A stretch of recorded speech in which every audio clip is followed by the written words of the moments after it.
Positive vibes. Positive vibes. Yeah. Positive vibes. Positive vibes.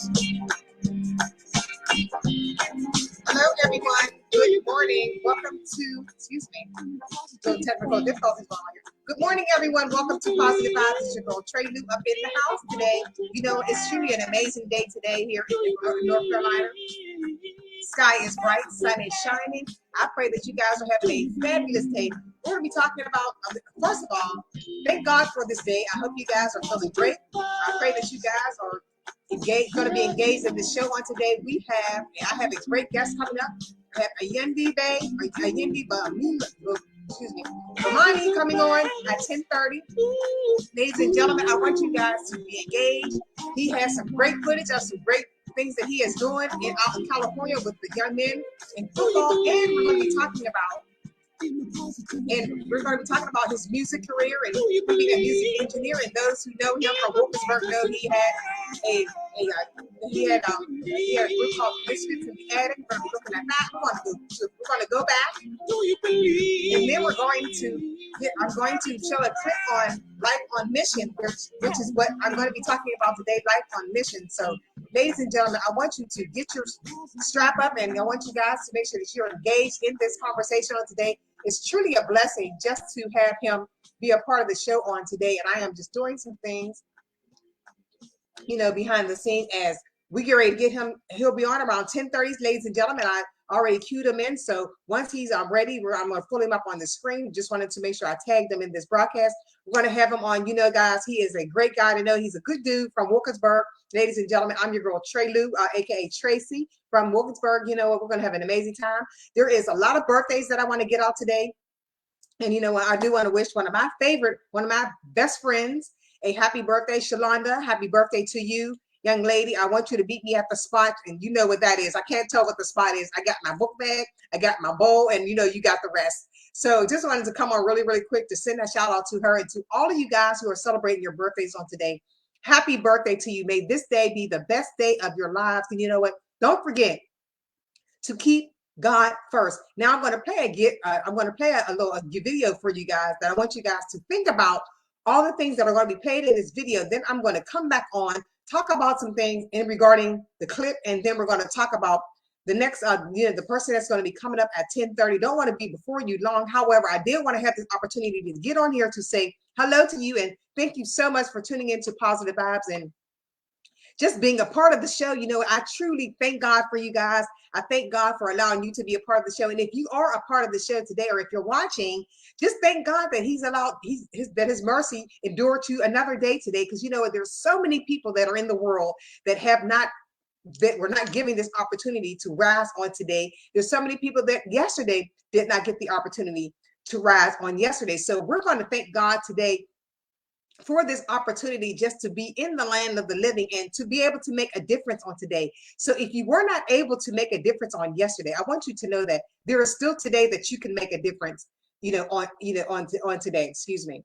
However, ladies and gentlemen, I want you guys to think about the things that you didn't do yesterday. However, I do want you guys to think about the things that you can do today. If you haven't accomplished something on yesterday, I want you to know that you'll be able to accomplish something on today. I mean, today is a new day. You can start all over. If you forgot to make those deposits in someone's lives on yesterday, you can do that today. It's never too late to make a deposit or to sow a seed into a ministry that is doing immaculate work throughout the world and throughout the communities. And also want to give a shout out to Brandy out there in Wilkinsburg, who's doing great things. Shout out to Mayor Ed Gainey out there in Pittsburgh, who's doing great things. And to all of you Pittsburghians, Wilkinsburgians that are doing great work. To Ema, you want to thank you for doing all the great work that you're doing in art and video. And also shout out to Butter, who's doing work in video and music as well. I just love to shout out to those people that are doing amazing things in their lives and with their lives of their children, and also leaving a legacy for those, for those who their children and their children's children. Shout out to my son Stephen, who's doing great things in construction. Shout out to RW4, Robert, and the construction company out there in Pittsburgh doing great things for colleges, Penn State and University of Pittsburgh. A lot of different colleges and a lot of different jobs or projects. So thank God for you guys. May God continue to bless you guys tremendously.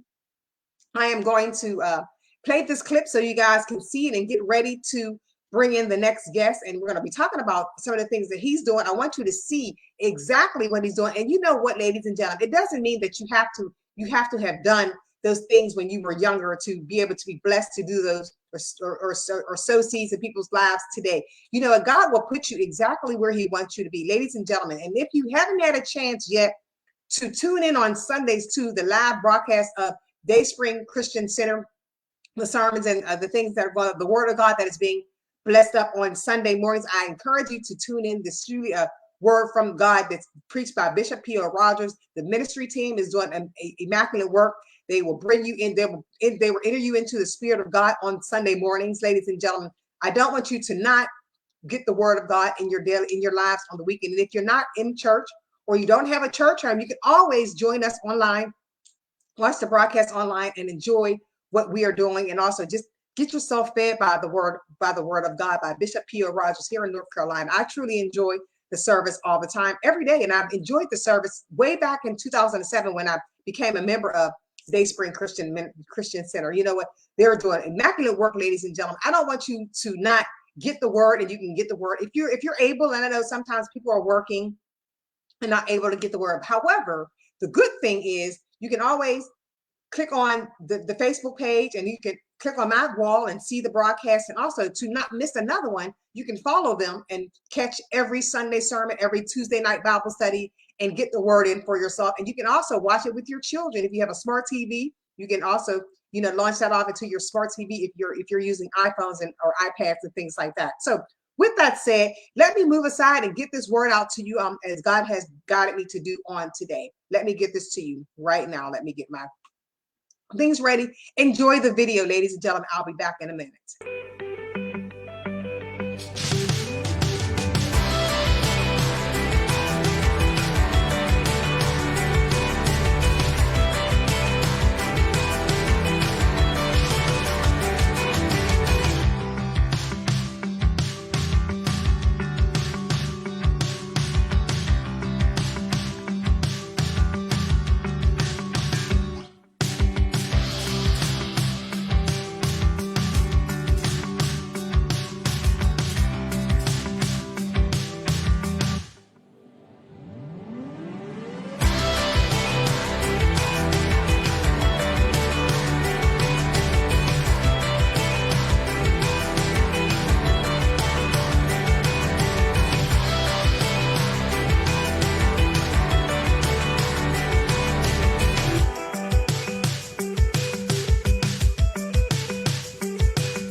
Truly an awesome, ladies, truly an awesome video, Life on Mission. So, God has created us all to be on a mission for him and to have purpose. So if you have yet to find your purpose, that's okay. It can be found any day. And if you're in question about why are you here? There's a lot of people that don't know even why they're still here, why God has kept them. I know we've all been through some trials. We've all been through some tribulations, and you know what? We're still trying to figure out, why are we still here? You know what? It's it's God's calling. Everybody has a calling. There's no one that's here that doesn't have a calling on their lives. So I do want to just thank you guys again for tuning into this broadcast on today. We have a lot to talk about. I'm going to have my guests coming up at around 10:30. So just wanted to get some information out to you guys regarding things that are going on. And also I want to also let you guys know that the Biz Kids deadline for registration has been extended due to COVID. So you have a little bit more time to get your registrations in. I'm going to show this clip so that you guys can Also you can go to their Facebook, their Facebook page, and as well as their website to get more information regarding the extended date. The date has been extended to a longer day for you to get in your registration. So let me play this clip. We have to make sure that we take care of our sponsors who sponsor the show. So let me do that real quick and I will be right back. Enjoy the video. All students, young adults, and kidpreneurs, you can win a $500 scholarship, laptop, school, art supplies, mentorships, and more by submitting or competing in a Biz Kids virtual creative arts writing and video competition. Talented, gifted competitors will attend an award ceremony, receive prizes, the opportunity to network with other kidpreneurs, participate in a live Facebook broadcast, set up free vendor tables, and a special congratulatory letter presented by the Maryland Office of Governor, Larry Hogan. Big thanks to the Howard County Government Office of Executive, Kevin Ball, Office of Governor Larry Hogan, and Lieutenant Governor Rutherford Boyd, WMAR TV news reporter Megan Knight, the Columbia Baptist Fellowship, the Lazarus Foundation, the Uplift TV show CEO Tracy Lewis. We look forward to your submissions now at www.bizkidz.us. We couldn't have done this without you. Thank you so much. See you next year. Well, ladies and gentlemen, there you have that's the information that you need, and you can always watch this over again after the broadcast and submit submit what you can to the website at www.bizkidz.us.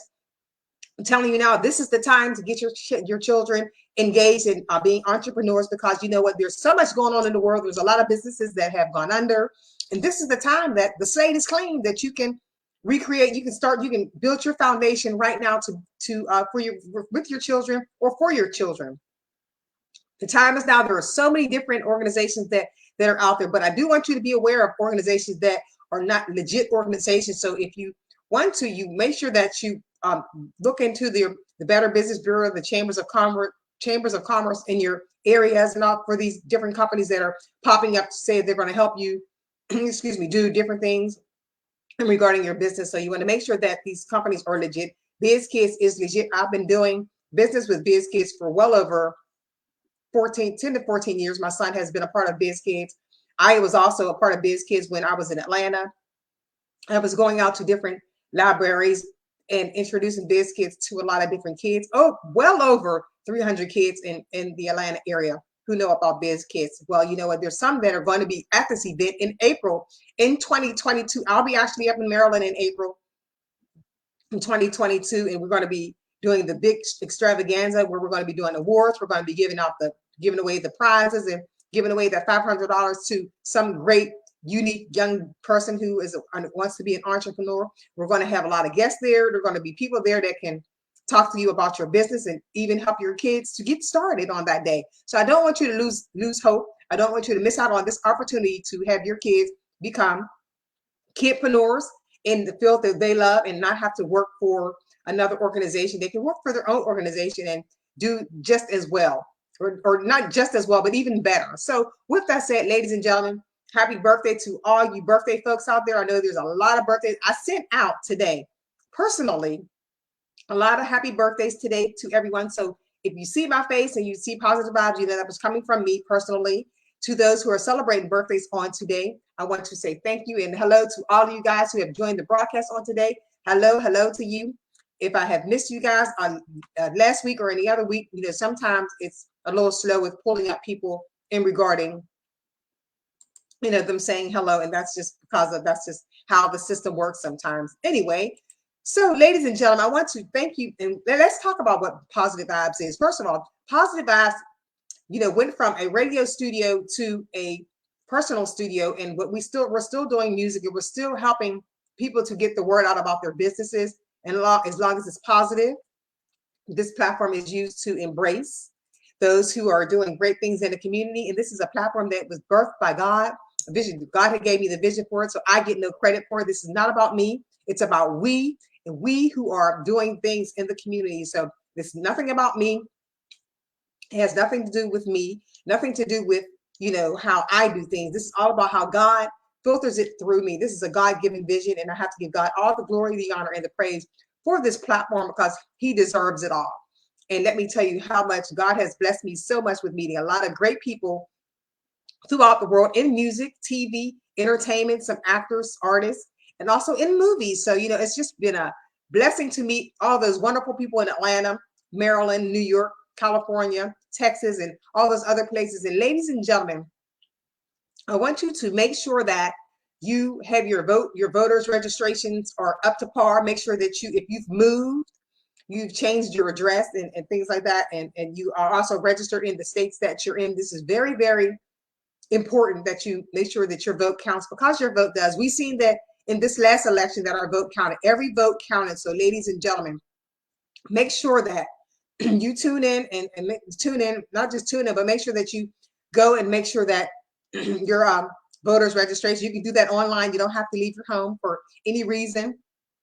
Make sure that you're up to par with your voters registration. Make sure your addresses are up to date, and also make sure that your information is correct in the voter system, so that when you go to the polls in your area, there will not be any discrepancies regarding you being able to vote. Make sure that your license and all those things are up to date. When you for when you go to the polls, we want to make sure that we vote. We want to make sure that our vote counts, and not only that, we want to make sure, guys, that you also go to the Department of Education in your area to make sure that you have a voice in regarding your child in school, and also what happens in school with your child. I once worked for the Wilkesboro School District as the parent community liaison, and it was like pulling teeth sometimes to get parents to be more involved in their education. I am a very active person, a very active parent when it comes to my child's education. I'm at the school, when they call me, I am emailing them constantly. And ladies and gentlemen, let me tell you just a quick little way how you can be more active in your child's education. You can always, and if they have an online system, you can always go online and, if they have an online system, make sure that you're registered to go online to make sure that you can see your child's grades. You can see if they have missing assignments. You can see who their teachers are. You can also be in communication with their teachers. I am in communication with my son's teachers, if not every day, every other day. Hey, Meek, how you doing, girl? How are you? Thank you so much for tuning into Positive Vibes on this morning. I pray that you and your family are well. Hugs and love to you and the entire family. And I want you to know that I love you, girl. And it's always just amazing to speak with you. And ladies and gentlemen, if you guys had a chance to enjoy the videos of my family and actually see my dad and my mom and all the things that we do, I love family. Those were great times when we were all able to get together and everyone was living. So I encourage you guys to make amends with your families. And if there's some we all have disagreements. However, life is too short to hold on to those negative things, or hold on to those things that may occur. Just call, be the bigger person and call your brother, call your sister, and just apologize and say, I'm sorry, I didn't realize that you were going through some things. Everybody is going through a little something different on today. And it may not just be financial, it could be emotional, it could be something going on within their house.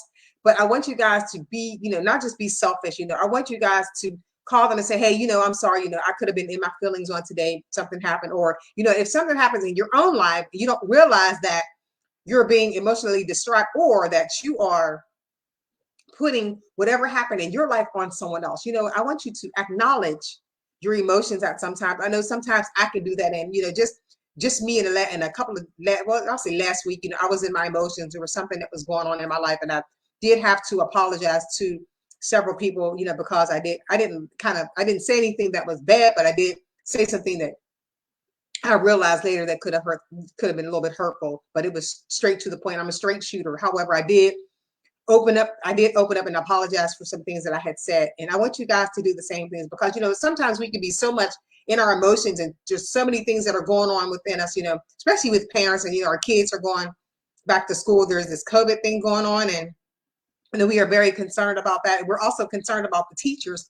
And ladies and gentlemen, I want you guys to be really, really selfless, and also have in mind the thoughts and love for the teachers that or teaching the children. And also, if your children have yet to be vaccinated, hey, Dad, how are you? Welcome to Positive Vibes on this morning. I enjoyed Bible study on last night. Thank you so much for a Bible study. That's a pastor coming out of Maryland with Family New Life Church there in Maryland. They have Bible study. They have, Mondays they have motivational Mondays. Wednesdays they have prayer. There's Thursdays where they have Bible study, and Fridays is testimonial Friday. So if you guys want to engage in that, you can hit him up. He just hit me up on my Facebook page. His name is Peyton Taylor, Pastor Peyton Taylor, to you guys and to me.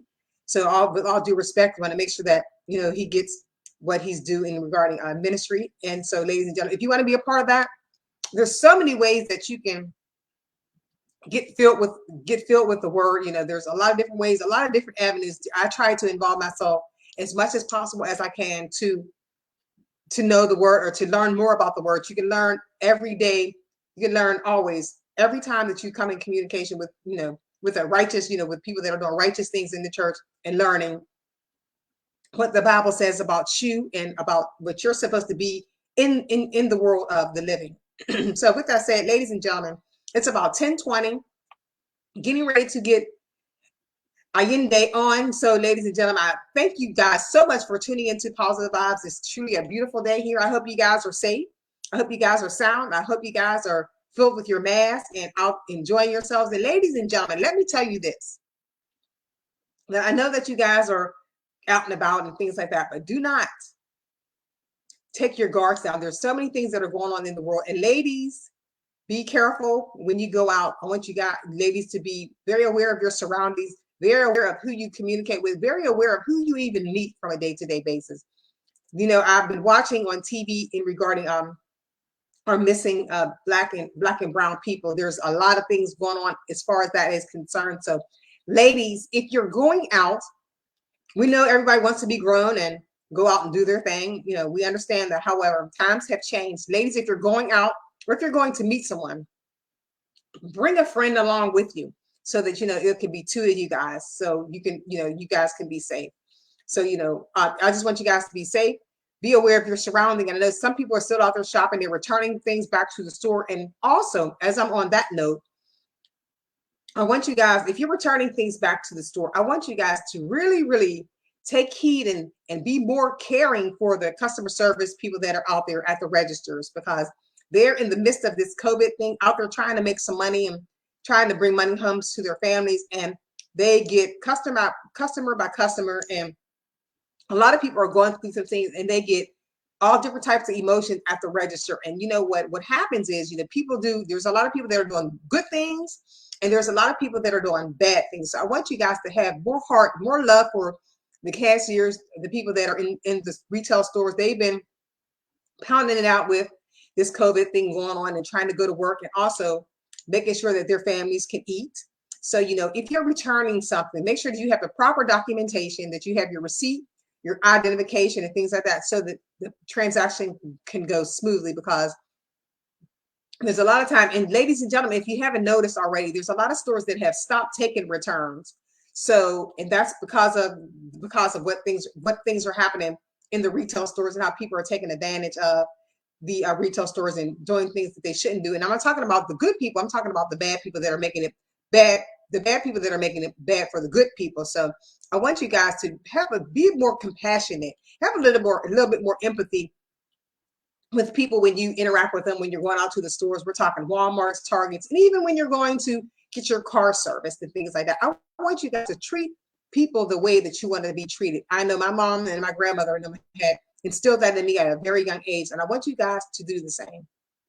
I mean, I know some people are, going through a lot of things, but, we have to love each other. God is love. If it's anything other than that, it's not of God. We have to learn how to love on each other. And, and it's not always bad to tell somebody that you love them. It's not always bad. It's not bad to tell somebody that they look nice if they're looking nice. It's not bad, and don't always take it as, a come on to, for someone. I do that all the time. I see women that are looking nice, and hey, I tell them, you look gorgeous today, because, that may be a make or breaker for somebody who, did their best at home when they were getting dressed and felt like they were not worthy and felt like they were, just not feeling great, felt like they didn't look great because they just didn't feel they might have been going through some things on the night before or whatever the case may be. However, it's your voice, that one thing that you said that can turn their whole entire day around. So we need to make sure that we make things happen in people's lives today. It doesn't have to be monetary. You don't have to give someone, and if you have it, then fine, then do it. If the Spirit leads you to sow into someone's ministry, $5, $2, $3, or whatever the case would be, or to sow into someone's organization or foundation, or just donate to their foundation, then just do it. Just know if you're led by the Spirit to do it, then do it. And then another thing, you don't have to post all over social media that you've sown or that you've given money to this donation or you did that. You don't have to do that. The Bible says that, you don't have to do that. And I'll pull up that scripture in a little bit, just trying to do a little filler in as we wait on Ayinde to get ready to come online with us here on Positive Vibes. We have some great video footage that we're going to be showing of him doing some amazing things for a couple of great players that are now or either some are already in the NFL or some are on their way to the NFL. So I know you guys may have seen some of the footage that he sent, that he tagged me in regarding his organization that he has out there in California, Run2Daylight. We're going to talk about that. And as you can see scrolling on the bottom, excuse me, ladies and gentlemen, if you guys want to go ahead and look at it, you can. Excuse me. If you want to go ahead and look at the website, you can do that. And then if you have questions in regarding some of the things that he's doing, how you can get your children to train at his academy, you can do all that, do the research so that you guys can, let me see, there's a couple of comments there, so that you guys can, be aware of what he's doing. And also he can help you out with that. He can give you information in regarding how you can get your children involved. And who knows, there may be even a volunteer opportunity for those who want to get into coaching kids. I mean, that would be a grant opportunity. I don't know exactly if that's even a possibility, but we will make sure that we ask him about that opportunity. I know it's way in California. However, you may have friends or family that are out in California that have an aspiration to coach or to be around kids in their academic, your football academics and things like that. You just never know. Just be led by the Spirit. And if God leads you to it, he's going to bring you through it. And I will tell you about my journey here to North Carolina when God sees fit for me to do so, because let me tell you something. God is amazing. I want you guys, if you wake up in the morning, the first thing that you should do, let me talk about what I do, what I've been guided to do via the word. And the first thing I do, I thank God. When I get up in the morning and I see the sun piercing through my window, or see the sun piercing through whatever, no matter what time of day it is, I say thank God, because he saw fit to see me here another day. You know what? Somebody didn't get the opportunity. And ladies and gentlemen, while I'm on the subject, I don't mean to get on my soapbox, but these are just some of the things that are coming into my mind right now while we wait for our guest to get on here today, coming out of California, at the CEO of Run2Daylight Academy.com. You can go to Run2Daylight.com is the website that you guys can go to. He's not only just a football coach, he's also a music engineer and producer, coming out of Pittsburgh, Pennsylvania, or Wilkesburg, Pennsylvania, graduating from Wilkesburg, Pennsylvania. We had the pleasure of going to school together, and we had an amazing conversation on last night about all the things that we used to do while we were in school, and all the laughs. And Wilkesburg people, and I say this all the time when I get a chance to talk with my Wilkesburg family, people that I went to school with, we are very peculiar people. We were for those who don't know about Wilkesburg, Pennsylvania, it was called the City of Churches. And there was a high school there, the high schools and middle school, high school, elementary schools there all around the globe. We are very peculiar people. We grew up in a very diverse community, very, very diverse school district with a lot of different people from all across the country. Our school teachers were very diverse. We have some amazing school teachers, also amazing principals that have come through the Wilkesburg High School. And one of our great principals, Mr. Tyndall, who has gone to see the Lord, was a great principal. And even down to the security guards, who were very, very Very, very down to earth, very, very cool. And not only that, even the lunch aides were cool. You know, we were all a family. We all knew each other. We all, we knew each other. We all partied together. We all went to football games together. We just did the family thing. We are all family oriented people. So to be honest and straight up with you, if you were born in Wilkinsburg and you grew up in Wilkinsburg, you're a peculiar people.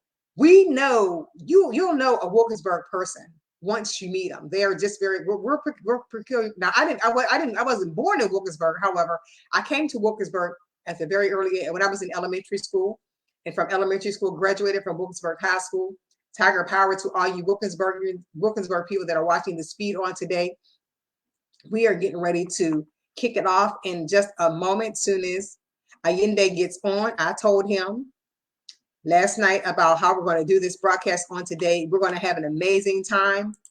And let me introduce him once he gets on screen. Once he gets in the backstage, we'll be able to do that. And we're going to have an amazing time, ladies and gentlemen. I want you guys to buckle your seatbelts because I have a throwback for you guys. I'm not going to tell you exactly what it is, but we're going to have an amazing time as soon as he is ready to get on screen. However, a Positive Vibes is doing an amazing thing. I have something to share with you guys about Positive Vibes, and I hope you guys will all engage. I hope you guys will all support it. I want to share it so bad, but it has not been loose for me to share it yet. So I can't share that with you right now, but I hope you all will support it.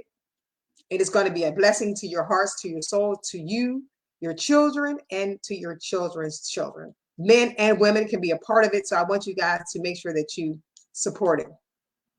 With that said, ladies and gentlemen, let me see where this young man is. I know he has some football things going on today, but he should be getting ready to join us very, very soon. I'm getting ready to hit him up right now to see where he is. And we are, it's out in Cali, so it's about 7:30 out there right now in California.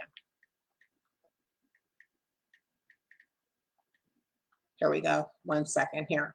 Just waiting for him to get on. I know he's excited. We were excited. It was funny last night talking to him last night. We both were truly excited. I didn't get off the line. I didn't even get off our conference call until about maybe 12:30, 1 o'clock in the morning. Of course, it was 8, 9 or something like that there, or 8, 9 o'clock or 10. It was 3 hours back. So 12 being there, it was 8, 9, 10. We talked for a little bit. He's getting ready to come on. Now, let me introduce you guys to Coach Ayinde, Run2Daylight Academy, and he is getting ready to come on. I'm just waiting patiently for him. Let's get ready to have him come on. I'm waiting for him to get ready.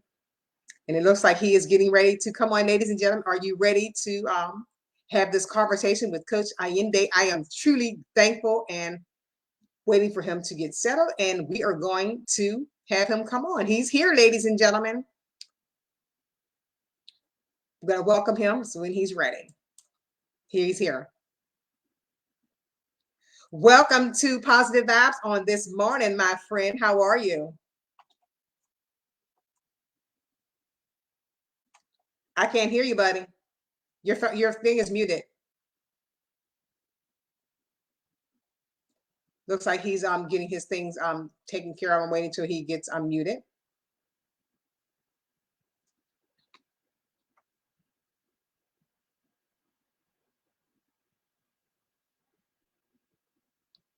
So once he gets himself all squared away, we're just waiting for him to get his computer set. You need to unmute your mic. Let's see. Okay, he may be doing something. It looks like you're still muted, Ayinde. You must have partied too hard last night, huh?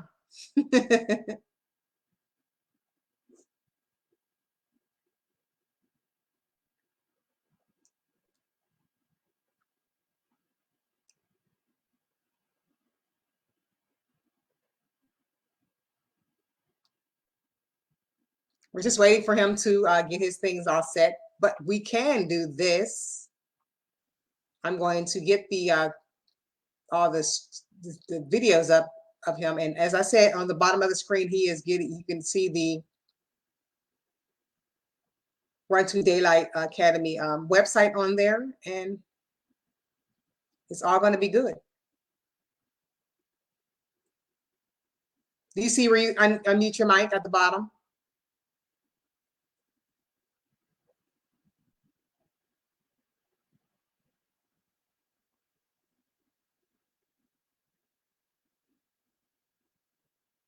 I don't know if he's on the call or what.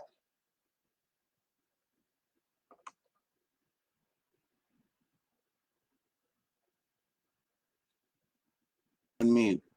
Okay, there you go. What about that? You're good. Okay. We finally hit it. Hey, did you skip computer class? No, yeah, actually, but I was pushing that button. It just didn't move, so I was like, "What's going on?" But thank you for having me. Make sure you can see me. You're welcome. We can kind of see you now. Now you're moving all type of stuff around. I didn't move anything. I said I'm gonna leave everything set up perfect, and then I'm gonna come here and it's not smack like your hand just because. All right, leave it right there. All right, let's go. So let's talk All right. about Run2Daylight, the Run2Daylight Academy. Okay, well, Run2Daylight Academy is because when I first moved out to Cali, I coached at Oaks Christian. I was a ritzy area.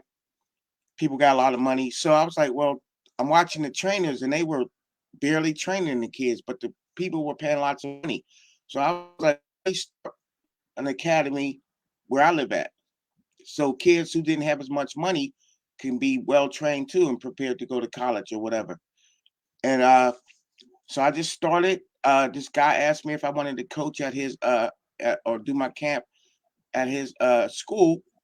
And so I was like, it's called Montclair Prep. So he's like, how'd you teach this quarterback that he wanted to go to the school? How'd you teach him? I said, we used to jump a fence, him and his other people, and then we would just train. So he's like, we could do a camp here. I was like, yeah, okay. I kept talking because people talk and don't really come through. So then the next time I came to practice, he said, hey, did you decide what you're going to call the camp? I was like, no, not really. I said, are you serious? So he was like, he's serious. So next thing you know, I started a camp. I prayed on it. I didn't know what I was doing. I didn't know how to do a camp. I just know I knew I could teach how to run the football and play positions. So next thing you know, I had a camp start on a Tuesday. 40 kids showed up. I'm like, oh my God, I wasn't prepared. So I'm just sitting there happy that they're there. And then the lady I was dating at the time, of course, she was helping me. So she was at the gate and take on the information. She was like, well, he said it was free. I said, yeah, just let him in. And she kind of like, why is it free for everybody? I'm like, I just happy to teach. I ain't really worried about money. I'm just trying to teach kids who come to the camp. So that's how it started. Everybody came to Montclair Prep. Matter of fact, Montclair Prep is where Cher went to school, Michael Jackson went to middle school, whole bunch of celebrities went to the school. So it was a small school, but they had a really powerful football team at the time. I mean, well, not at the time, but back in the day. So they still had the field. And I took advantage of it. And then that was 2009. From 2009 till now, we're at a different field, but it just kept growing and growing. The next thing you know, there were 4 8th graders from that class who got scholarships D1. So then everybody just started coming. I didn't really have to advertise or nothing, but people just came. And mind you, I went to a school called Chaminade. I taught at the school, Chaminade, or coach, and he was a kinesiologist. So I had a different way of teaching kids how to perform. And it just kept growing and growing until now. And I've been so blessed to work with over 50 something D1 kids. You know what I mean? So that's how it goes. Run2Daylight. You know, I like your slogan where you said it's never about us, it's always about you. Because a lot of times people they put their kids in these different academies or different football camps and things like that. And it's always about the coach trying to gain fame or the coach trying to get his name on the top of it. But it looks like you focus more on the kids. So I'll ask you this then. What was one of the most challenging things that you had to overcome when it came to coaching kids? And also not just coaching the kids, but dealing with their parents and coaching them. At first, the sad thing is a lot of the women brought the kids, whatever. And they would bring them after work, and they didn't really know football. So I had to teach them and the parents like, well, this is what you're looking for, because they had all these crazy questions.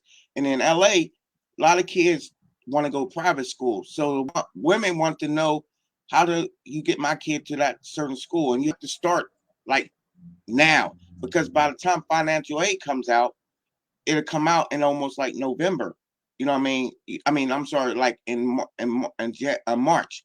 So what happens is, you need to know the steps of how to get into the school, how to apply, all this crazy stuff. So I always had to teach the women how to have their son prepared. And a lot now, granted, now there's a lot of fathers who are really involved. You know what I mean? That's why when they say, well, dads aren't involved, I know a lot of dads, because I had my kid late. So I had to go to all those dads, and I tried to tell them, please tell me how you did this again, or what did you do, so I can install that in my plan as a father. But that's the hardest thing. People believe in you, because I didn't really do it the same way. Like I said, my coach was a kinesiologist, so I broke everything down. I broke the movements down. He took me to Oregon. Oregon is a school everybody wants to go to still to this day.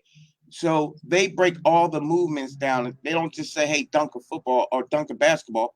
They say, break it down, grip your toes in the ground, inside of your heel, bend your knees, blah, blah. They break everything down. So Wow. Wow. a lot of people were like, well, that's not really football, because all they know is football. You get ball, tackle, and hit hard and run fast, but that's not how you do it. There's a reason you run fast. There's a reason you can bend your knees and triple extension with your ankles, knees, and hips, explode through and bring your shoulders and hit a player hard. A lot of Wow. people don't understand. So Wow. getting people to understand that was the hardest. You know what I mean? A lot of coaches, like, parents don't need to know, but the parents do need to know. They writing the checks. Mm-hmm. I know. I'm a You know what I parent. mean? I would now. Yeah, parents want to know, where is my money going and my patience. Women are tired. They get off work, they dressed up in heels. You know what I mean? And then, but the funny thing is, I had a lot of celebrities at the camp. So sometimes it would be like on Fridays, I have like a lot of celebrities come for their sons, and women were dressed up like they're going to the funniest thing ever. You know what I mean? But it created an atmosphere. It, it created an atmosphere where a lot of people came. You know what I mean? So it kind of built up quick. You know what I mean? And but the main thing is, people were all involved. It was like a community thing. Everybody came. It was involved. Um, and then I would do it like in Pasadena, and all the guys. It was mainly men. They would barbecue while we cooked out. I mean, they would cook out while we trained, and then Wow. all the kids would eat after the camp. So it was a cool community thing. Of course, you get haters. I don't know why they hate me. I ain't even from LA. You know what I'm saying? I'm from Pittsburgh. You know what I Well, mean? the community thing comes from both of our community. You know how we grew up in the community. Yeah, Neighborhood. That's yeah. where that. And like I told you before, a lot of people in Pittsburgh make it out in LA because we're really community people. We can fit in with all type of people, and we make people feel good, because in life, you're not here just to make you feel good. You have to make other people feel the spirit and feel good and feel most valuable. You know what I mean? So something about the people out here, when we come out, they treat us well and they welcome us. You know what I mean? So that was a blessing. You know what I mean? And I've been blessed. I call myself Uncle Coach, because I feel like the uncle. I go see all the other kids, and they come back to the camp with their new jersey on from their team. So it's always a blessing, you know. But and then that's pretty much it, you know. So I'm to this day, I'm still happy to see. I trained, or I coached against the Heisman Trophy guy, Bryce. He just won the Heisman Trophy, so I know Nice. him and his family very well, and I know a lot of kids very well. They grew up. They was little kids, barely to my chest. Now I'm to their chest. You know, when you get older, when they Well, it's get not like older. you're So tall anyway. again, It's not like you do that. You're tall anyway. Are you? I mean, I don't well, know. Well, didn't seem like you're well, like maybe 5'7", 5'8". 5'8". Give me that inch. 5'8".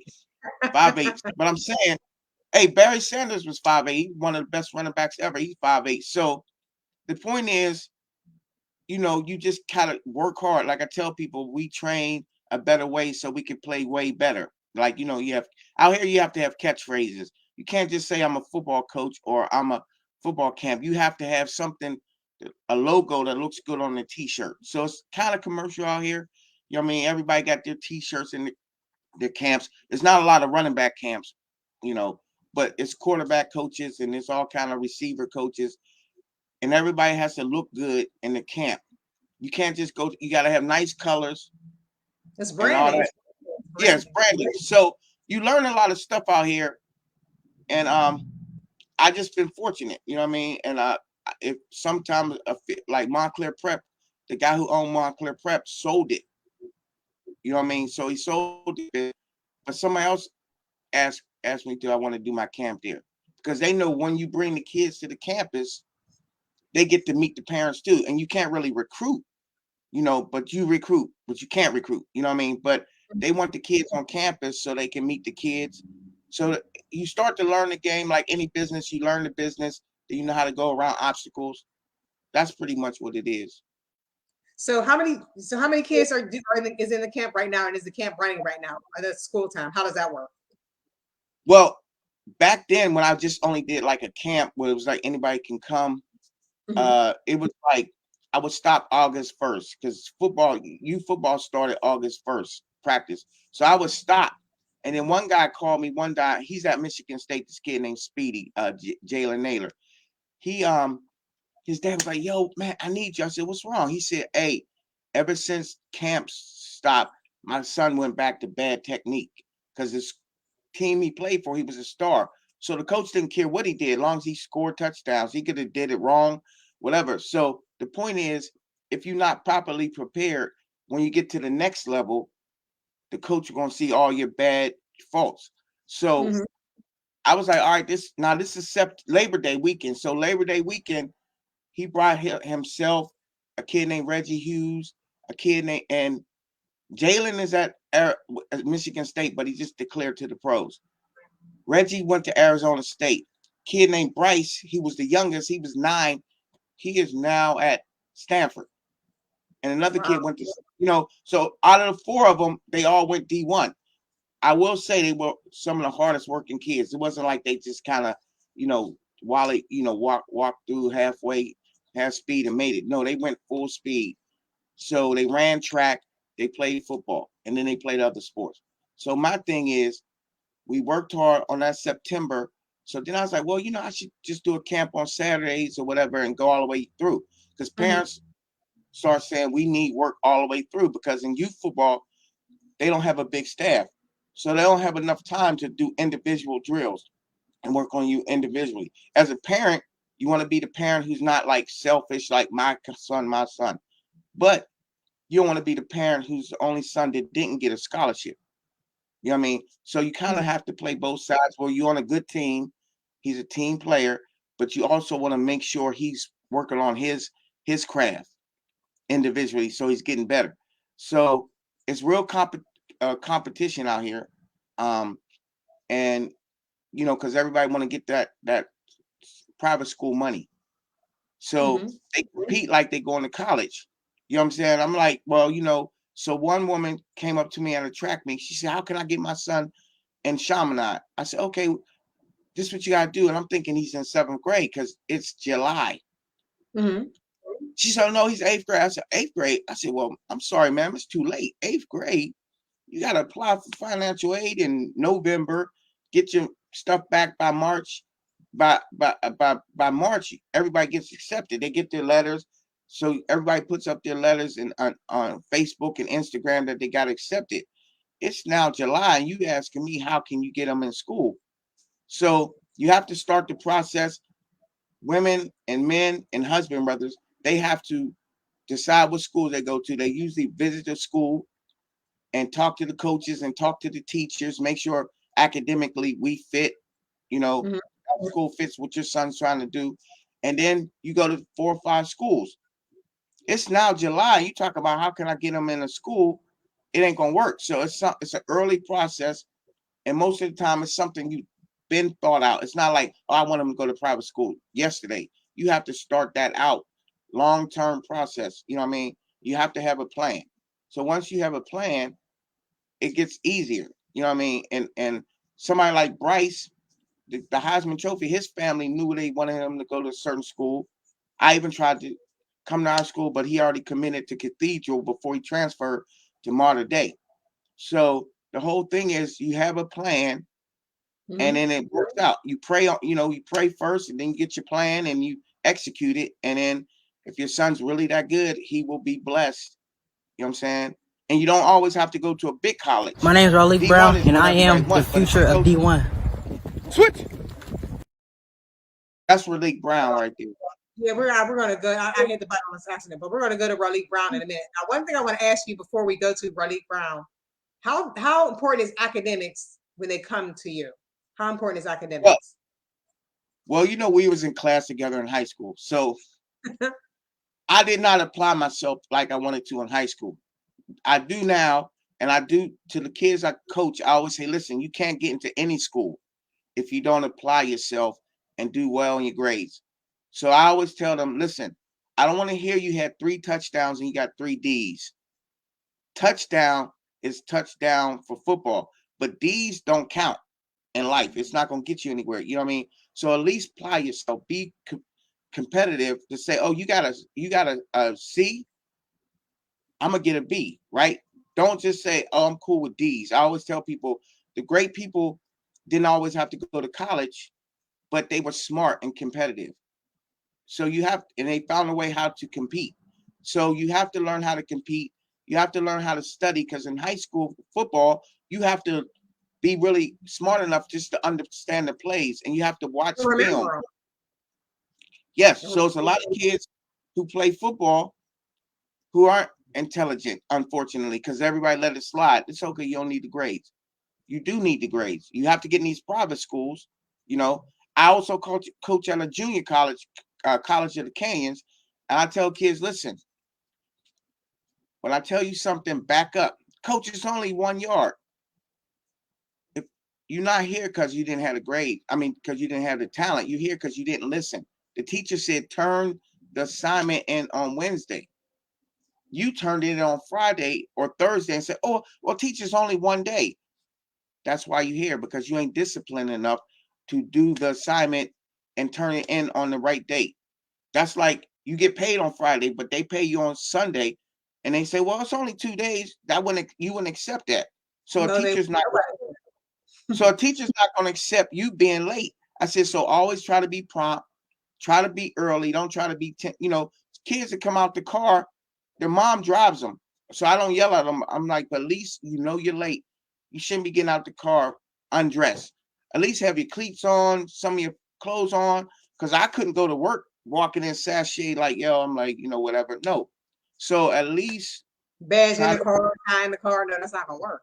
Yeah. So I try to tell people, the kids, life lessons are, if you have these bad life lessons, you're going to be a bad person, or not so much a bad person, but you're going to come up short, and you're going to blame the world. So I said, look, be organized, have all your stuff by the door, or have all your stuff in your mom's car, your cleats, but you can't just sashay. And we had a couple people sashay in, and they just thought it was okay. And I was like, listen, your mom might make good money, your dad might make good money, but you don't make any money.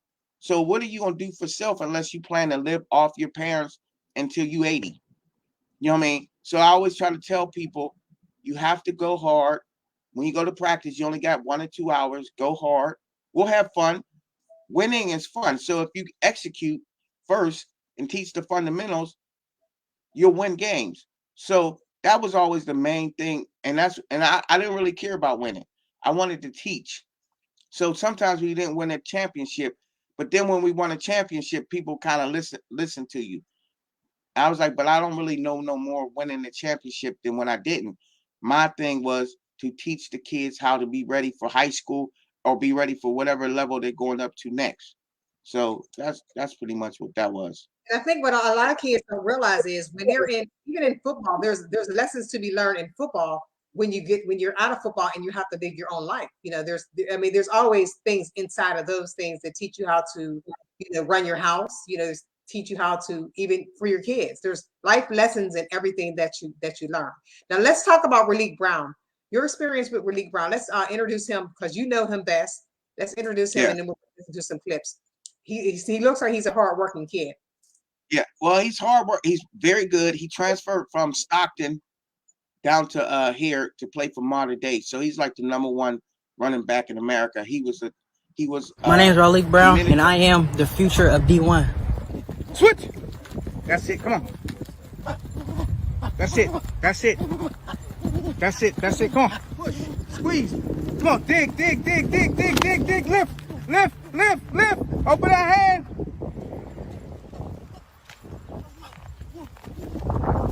All the way through. Hit. Bring your knees. Hit.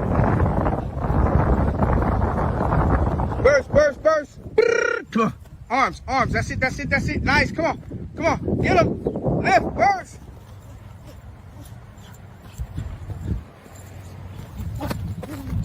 Burst. Burst. That's it. That's it. That's it. That's it. That's it. That's it. That's it.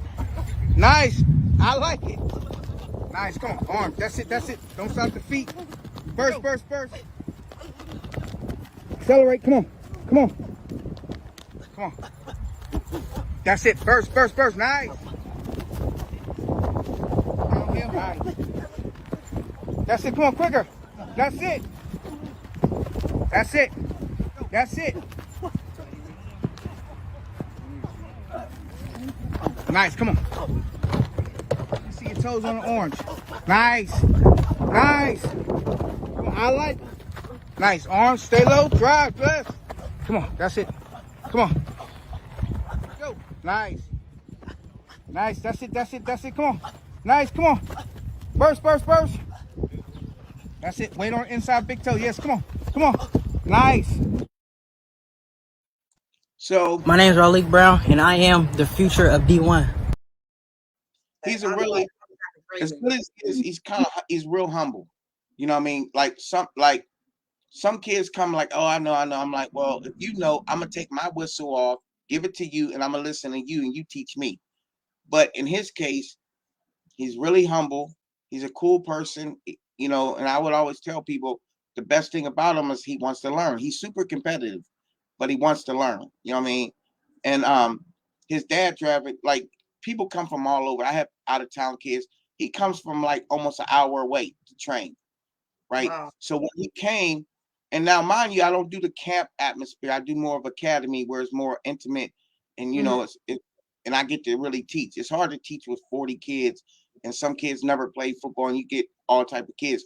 But usually my 12 to 2 Sunday is kids who know they coming. I know when they come, and they go hard. You know what I mean?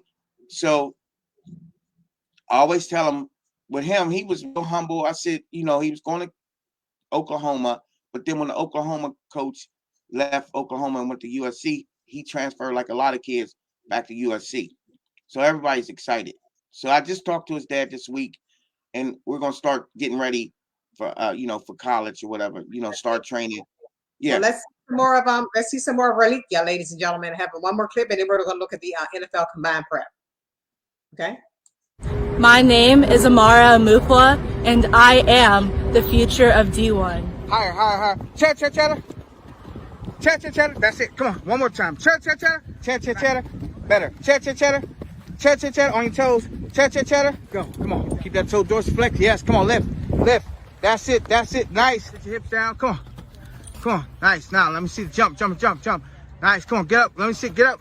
Lift. Yes. Lift. Lift. That's it. That's it. That's it. Burst. Burst. Burst. Big arms. Big arms. Big arms. Go. Drive. Drive. Drive. Drive. Drive. Drive. Drive. Lift. Lift. Lift. Long arms. Don't slow down. Nice. Elbows. Little short elbows. Drop the hips. Nice. Come on. Elbows. Come on. Come around. Let me see it. Get it. Get it. Nice. Come on. Arms. Drop your hips. Nice. Come on. Come on. That's it. Come on. Get there. Long stride. Nice. Nice. That's it. That's it. Come on. Come on. Get up. Yes. Come on. Come on. Yes. That's it. Come on. Walk back. Reset. Yes. Big arms. Yes. Come on. Go. Arms. Arms. That's it. Come on. That's it. Arms. Arms. Yes. Come on. Woo. That's it. That's it. Yes, come on. Go get the ball. Spike. That's it. That's it. Nice. Come on. Go get it. That's it. Come on. Long arms. Long arms. Come on. Long arms. Come on. Long arms. Long arms. Come on. Long. Chatter. Short stride. Now long arms again. Hit it. Nice. That's it. Come on. Long arms. Long arms. Long arms. Come on. Come on. Violent. Nice. Introduced me. Her name was Sade. Yeah. So, and the other girl, well, Sade is in high school. She goes to Sierra Canyon, where the great basketball team with all the celebrity male basketball players. And the other girl, the one in the white t-shirt, she goes to Harvard. So I train them all. I train all athletes similar, and then we'll break down their individual sports. But the reality of sports is running fast, jumping high, and moving quick laterally. So all kids can be trained the same way, and then as far as explosion, overall athleticism. And then after you do that, they get more athletic. Then you kind of break down their individual sport. You know what I mean? So that's my secret, but don't tell everybody. You didn't really hear that, but I told everybody. Well, it looks like I was looking at some of the obstacle courses. It looked like you may need to do some. I'm just saying, like, I was thinking, like, wow, that would be a good way to get in shape. No, that's what something like that. Well, before I did the camp in that particular field, I did something called Football Moms, where all the moms who used to come to the camp wanted to jog or walk. So I started doing that with older women. Now, not the hurdles because they can't jump that hard, but some of the football moves, they did it. It helped them understand football and understand what their kid was doing, but it also got them in shape. So a lot of stuff was like more track movements, fast, explosive movements, because instead of walking is cool, but if you want to get in shape and you want to look the part, like you're in shape, in your clothes, you want to look more explosive. So we would do those drills, and it worked. So next thing you know, it's just I had to stop, honestly, because more people wanted to do football, to the academy. So I kind of stopped, and I kind of did I would do 1 hour private sessions up to 12, and then from 12 to 2, I would do my academy, you know what I mean, like that. But football moves, basketball moves, all type of athletes, they're all about bending your knees, triple extension, ankles, knees, and hips. And most guys aren't as flexible in the hips as young ladies or women athletes. So we have to work on a whole bunch of hip flexor moves.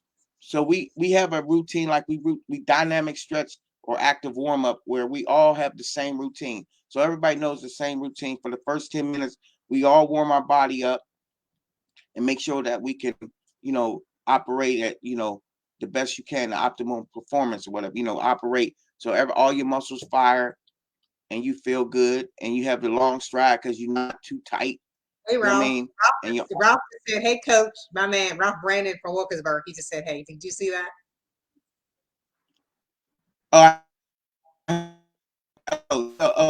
Here you. Oh, okay. Oh, what up, man? What up? Well, so what's up, Ralph? So we, good. I just want to let you know, and all I said, people are shouting you out on here. So Ralph said, "Hey, Ralph, what's going on, buddy?" So now we're going to talk about NFL combine prep. Okay. So tell us about that before we show this explosive video. I was getting pumped up after we talked last night about this. Now here's the funny thing with the combine prep. It's just mainly kids who are going to the NFL combine or whatever. Now, I went back to college. Once I had I had my kid late. So I was like, well, I want to go back to college and finish my degree, because I don't want to have to tell my son he got to go to college. And he says, why? You ain't finished. So I was like, I'm finished. So I went to a community college first, right? Take some courses. And I signed up for the classes. And all of a sudden, I went to the English class. And then they dropped me. And I'm like, man. So I'm pissed because as I coached there, they paid for the classes. Mm-hmm. Next thing you know, my class was Tuesday, 11 o'clock, right? So they dropped my Tuesday class. I'm mad. And all of a sudden, my high school coach calls me like, somebody wants you to call them. right? So I call him. He said, "Hey man, we need you to train these running backs for the combine." I said, "Okay, what time?" He's like 11/2 Thursday. So I looked up at the sky. I was like, "Man, you be looking out." You know what I mean? Because I'm thinking, I'm pissed because I need this class, but then it's at 11. So all I did is this week take another class. They let me in, but I got to do football Tuesdays, 11 to 12, and then I changed my English to Monday. You know what I mean? So it was just, I thought everything seemed to open up. You know what I mean? So sometimes, yeah, it just opened up. So I was like, okay, cool. And I started teaching, and I had a kid. He was only from Wyoming. He went to Wyoming. He was the best running back. He wasn't invited to the combine, but he was invited to his pro day. They all have a pro day where all the colleges come back. I mean, the pros come back to different colleges and they test people, do the same type of combine. Mm-hmm. And the combine is basically you run your 40, you do your vertical jump, you do your broad jump, and then there's like agility drills you might have to do 5-10, 5 shuttle, and then that's pretty much what it is. So people pay thousands of dollars. Agents pay these companies $10,000 a month, and the kid, he has to do whatever he has to do and come work out. They'll usually get him an apartment close to the facility, get him a rental car, and the kids have to show up diligently. They have to show up, work out. So this is my 4th year. I'm just happy to be involved. Last year we didn't have a combine because COVID, but we worked out hard. Yeah. So last year I had Jamar Jefferson, who plays for Detroit Lions, and he scored against the Steelers, like a 55-yard touchdown. I was like, that's a home team. Why'd you do that? I said, no, but I'm proud of you, though. I keep playing. And then J.J. Taylor, he plays for the Patriots. The year before I had J.J. Taylor, who I trained all through high school. He's only 5'5", number 42 for the Patriots. He nice. So usually on Facebook, I'm like, I'm sorry, Pittsburgh. I love you. I love the Steelers, but I'm going to pull for the Patriots, kind of. 5'5" worth of pulling for the Patriots. You know what I mean? Or I even had a kid go to the Ravens. Kid I trained last year went to the Ravens, another running back, Ben Masons. I said, I guess I'm kind of a Ravens fan. Kind of. In my heart, I was hurt me, but I'm pulling for Mason. You know what I mean? So that's the other side of when you train somebody.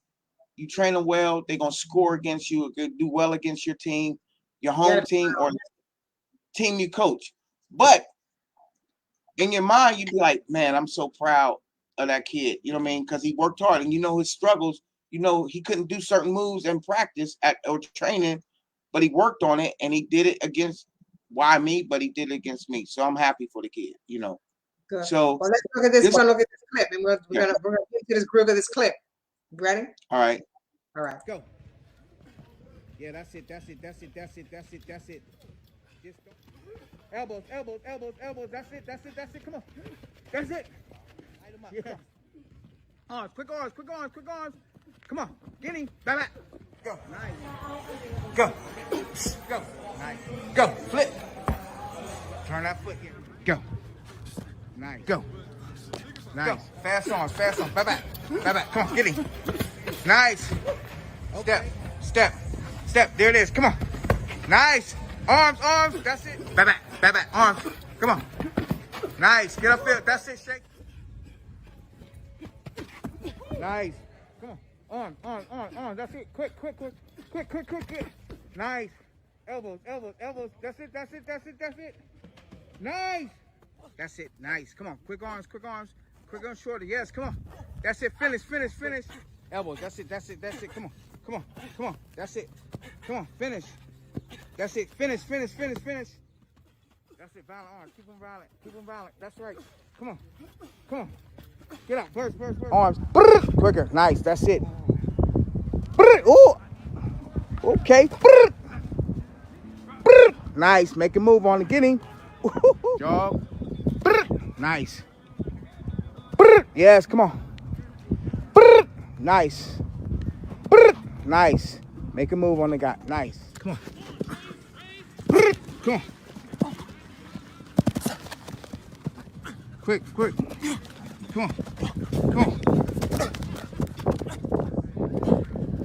That's it. Come on. Let's go. Come on. Come on. Get him. Come on. There it is. That's it. Come on. Come on. Finish. Now make it move. I like it. Nice. Yeah. It's the sound effects for me. Well, okay. I'm like, Hold up. Now, in high school, I was always in the entertainment talent shows. And now I came out here for music. The music is always going to be in you. So I almost like a tap dance. You know how when they pop, pop, pop, pop. So I just follow me. When I speed up, you try to speed up your arms because it's all about the arms, right? The faster your arms go, the faster your feet go. So I want them to tell them, listen, you got to speed up your arms and your body has to have urgency. I just feel it musically, like, you know what I mean? It's just like, it's just, it's just something, because people used to call me the hip hop coach because I would always, in terms of hip hop, make sounds like that. But I didn't grow up in the tap dance era and I didn't grow up in the jazz era. So only way I know to tell people how I want them to move kinetically, is just to make these type of movements. Yeah. So we are getting ready to also talk about Stephen Carr, and Stephen Carr is he attended USC, transferred to Indiana, now training for the NFL. So congratulations to Stephen Carr. We're gonna look at his clip in a minute, and then we are going to go into some music stuff. You ready? Here's Stephen Carr, y'all. This is Stephen Carr from USC, and this is my Run2Daylight jump cut challenge. Press it. Nice. Come on, lift. Nice. Elbows moving. Come on. First. Press. Arms. Stay low. Nice. Press. Nice. Come on. Get there. Arms. First. Nice. Come on. There it is. Yes. Come on. Press it. Nice. Come on. Press it. Come on. Nice. Press. Nice. Follow arms. Come on. Go back. Nice.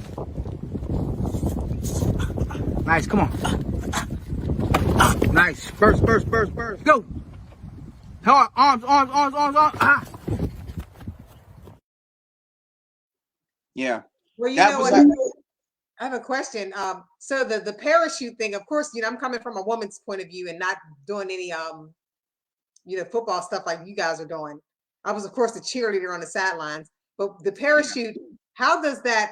I guess when the wind gets behind the parachute, it's kind of resistance. Is that how that works? Yes, resistance. So here's the thing. Back in the day, Black people were just athletic and they would just run Olympics. They would dominate the Olympics because they were just athletic naturally.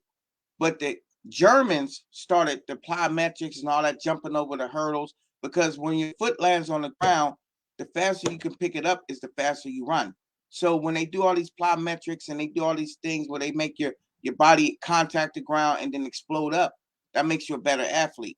So a lot of people still train the old football way. You know what I mean? Just get the football and just do a football move. But athleticism, and the most football players that are in the Hall of Fame, they were not just good football players. They were really good athletes. They could stop on a dime and then change, direction. So I always and once again, my coach, he was a kinesiologist. He trained, like the Germans train. And when I first went to football practice, he was like, lower lumbar. And I'm like, lower lumbar. So I have to grab my phone and Google, what is a lower lumbar? Right? What the heck? Why can't he talk football? Why can't he just talk football? Thoracic spine. I'm like, thoracic. Oh, Google again. I'm like, oh, okay, yeah.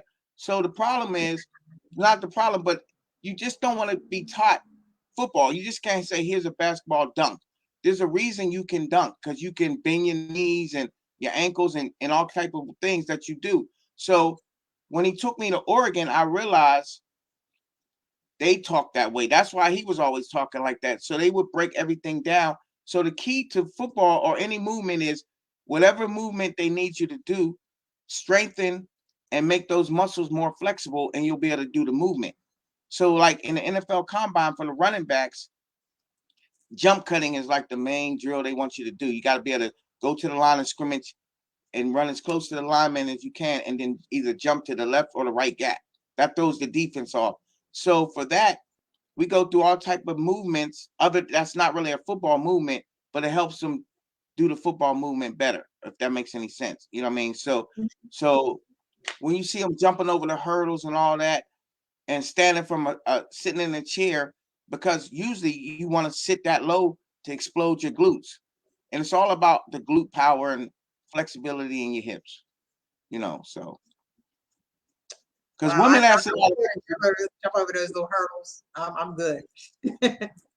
now you didn't get to see the girls. The girls can jump, especially the one short one, Sade. She can. I tell all my kids. She used to train with my male clients, but she would embarrass them. I said, listen, I can't let you train with them no more because you're breaking my male client's heart. I told them to man up, not to be chauvinistic, but you let this. And she was 12 at the time. You 15. And she jumping over the hurdles higher than you. Now she's a volleyball player, and that's what she do is jump. But come on, man up. You can do this. So she pushes them. And then when I brought the tall girl, I said, oh no, you have to go by yourself or go with the girls, because you are making the men feel like they're inadequate just because they can't jump as high.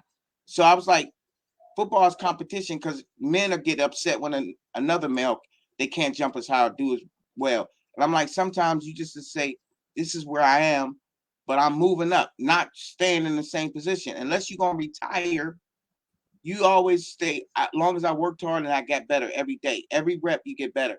That's a life lesson. If I go to work and I can't do whatever the machine that I'm supposed to work on, but I got better at it, I might not have mastered it, but I know I'm going to master it, because everything I do and personally in life, well, I sucked at it at first, but I kept on going. So I said, so you have to keep on going.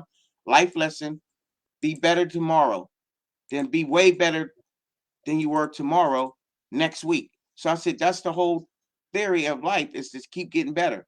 So, Right. you know, and like I said, we got a lot of kids who they didn't try hard. I had a kid named Ricky. He was like almost 400 pounds, big guy. He got down to 325, 350. We working out, and he started crying. I said, what's wrong? He's like, started pouting and walking away. I said, what's wrong? He said, why did she do that to me? I'm saying, who? Her. I'm like, who's her? Over there was a girl walking across the street with her boyfriend, her new boyfriend. I said, oh, so what? I like her, and I've been trying to date her, but she don't want me, and she brings her boyfriend across. I said, hey, man, if you don't man up and work out harder. So now he got smaller, like 280. He went to college, got a football scholarship, went to college, went to University of San Diego, and now he is applying for law school. So I told him, I said, listen, let's go find that girl and where her boyfriend is. Because the guy looked like he was trying to be some wannabe thug. We in Chatsworth. How you going to be a thug in Chatsworth? Because Chatsworth is like in Pittsburgh, like being in Monroeville, kind of like, you know, just flatter. So my thing is, whatever you like, yeah, I'm just saying, so you have to work hard on you, and you will, and then let the people judge you when you get to, you know, people should judge you on your effort, for one. Okay, he's trying, right?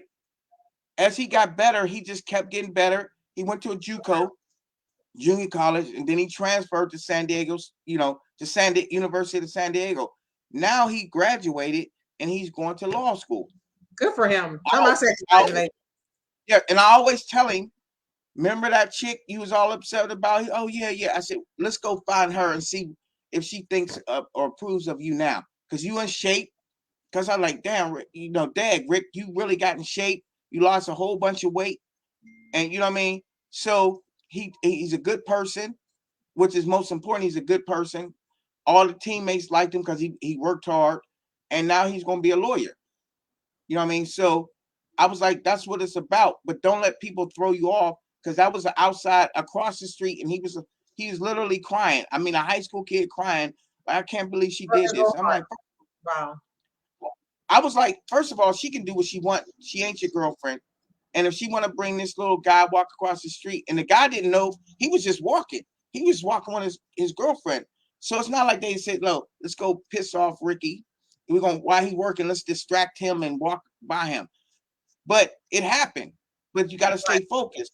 And that focus helped him get through college when he didn't want to do the work.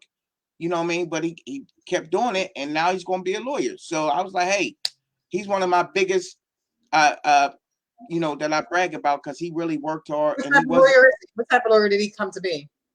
I didn't even know what. Well, he's getting ready to do his bar and everything. So he posted on Facebook. And I remember I was like, I wish I took, and I'm a picture guy. I wish I had taken that picture of that girl walking across the street with her boyfriend so I can remind him. But we don't have the picture. But I'm not sure what kind of lawyer he wants to be. But I know he's going to be a good guy. You know, he's like 6'3", 6'4", tall guy. You know what I'm saying? And he's passionate. You know what I mean? So, and his mom was single. She was a single mom, but she did whatever she had to do to make the payment or whatever she did. She supported him. She walked her dogs while he trained because it's like in the park.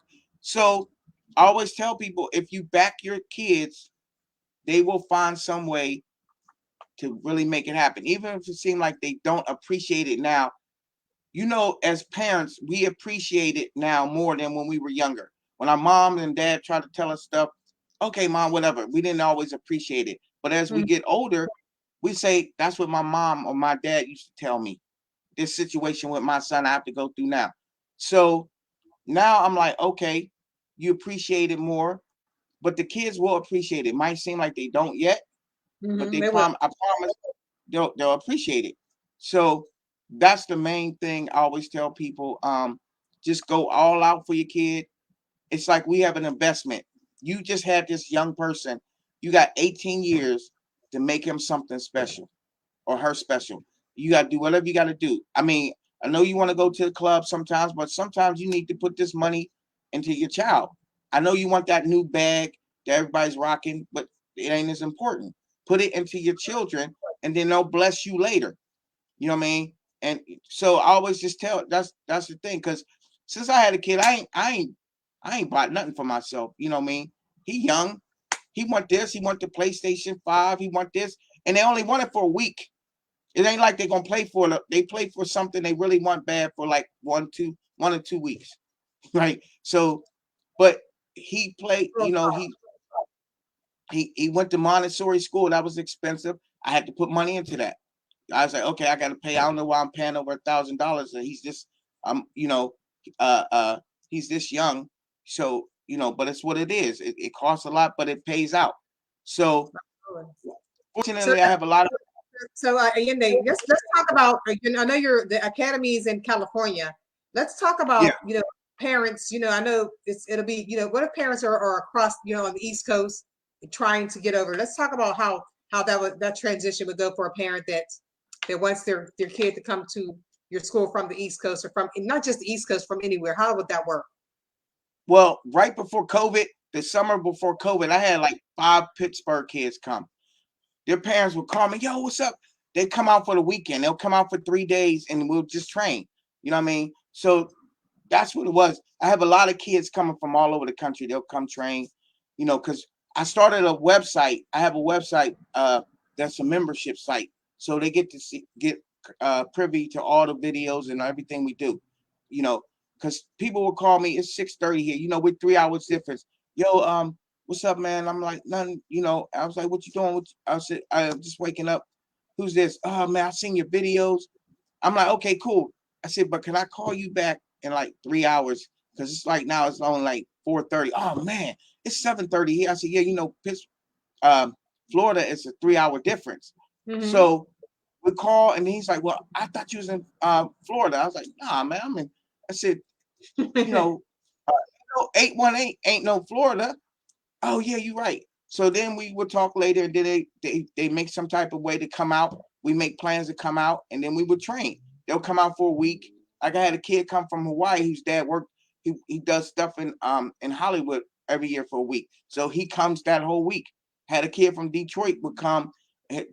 Guy would come out. He came out and he brought his son. So people will find a way to come out. Sometimes it don't happen the first year, but then it happens when they think, okay, he really need to work. So they'll just come, and I just say, I'm gonna be here. We're gonna share your website, so you can send your websites. Like this.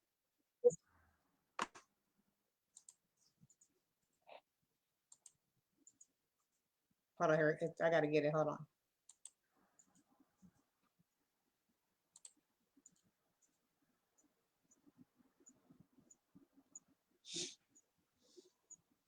Trying to wait for it to come on. It's not coming. Well, that's the start of it.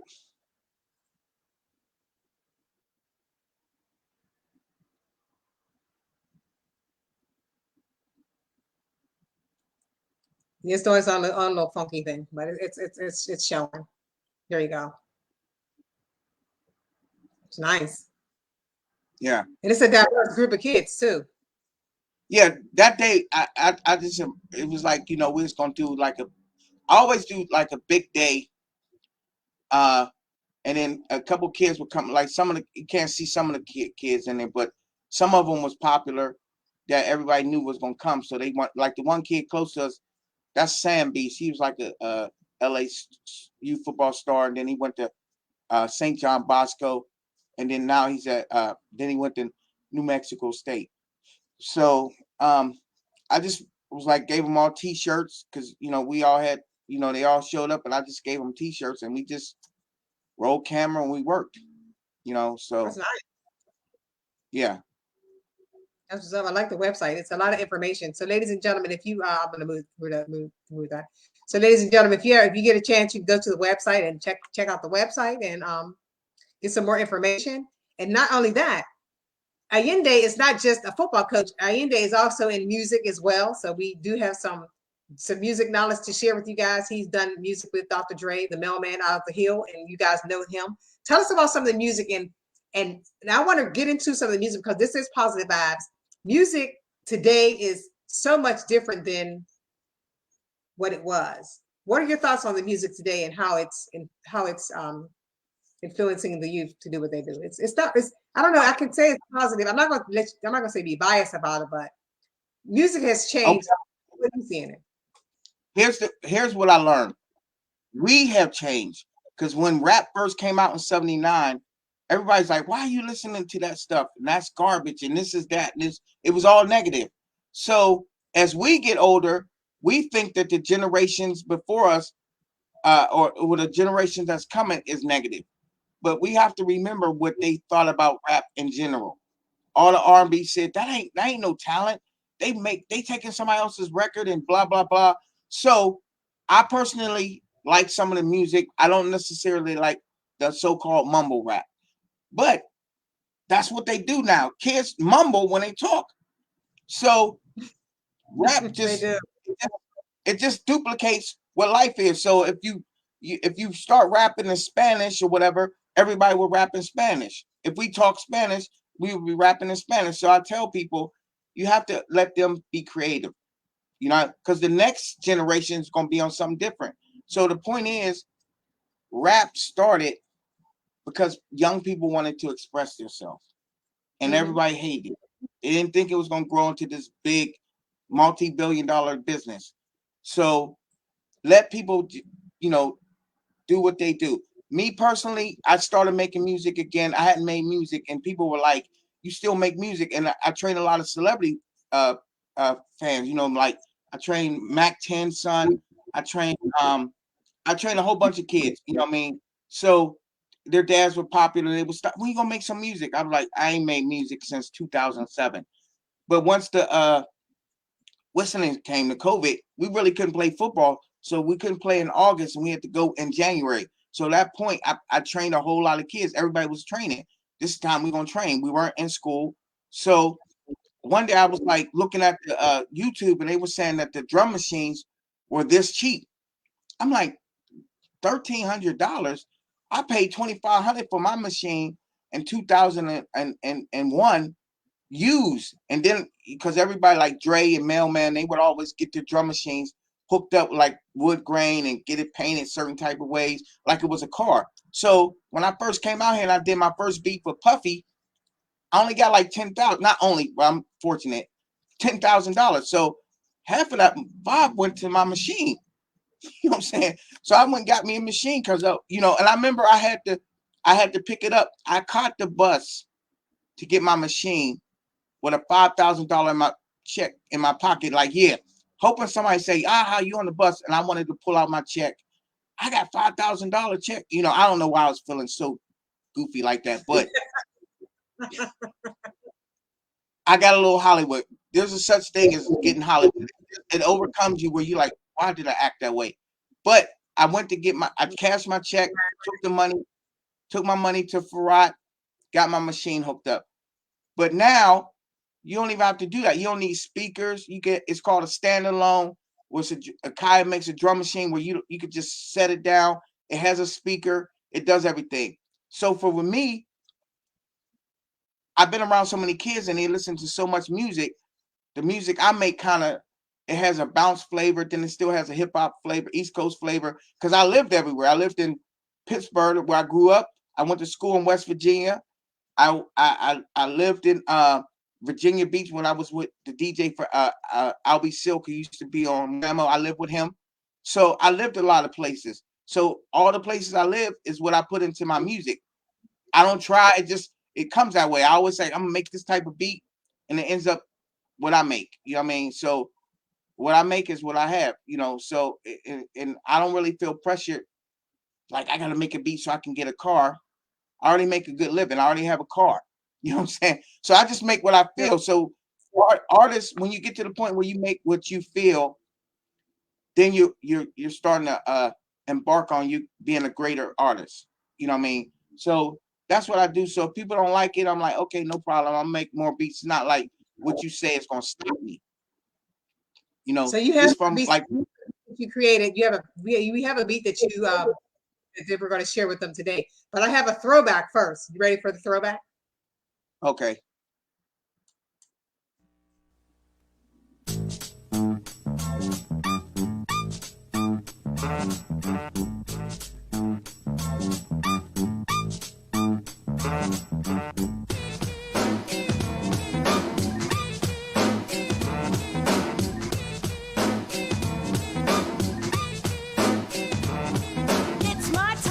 So I think I better kick it. People used to say, yeah, cool and get wicked.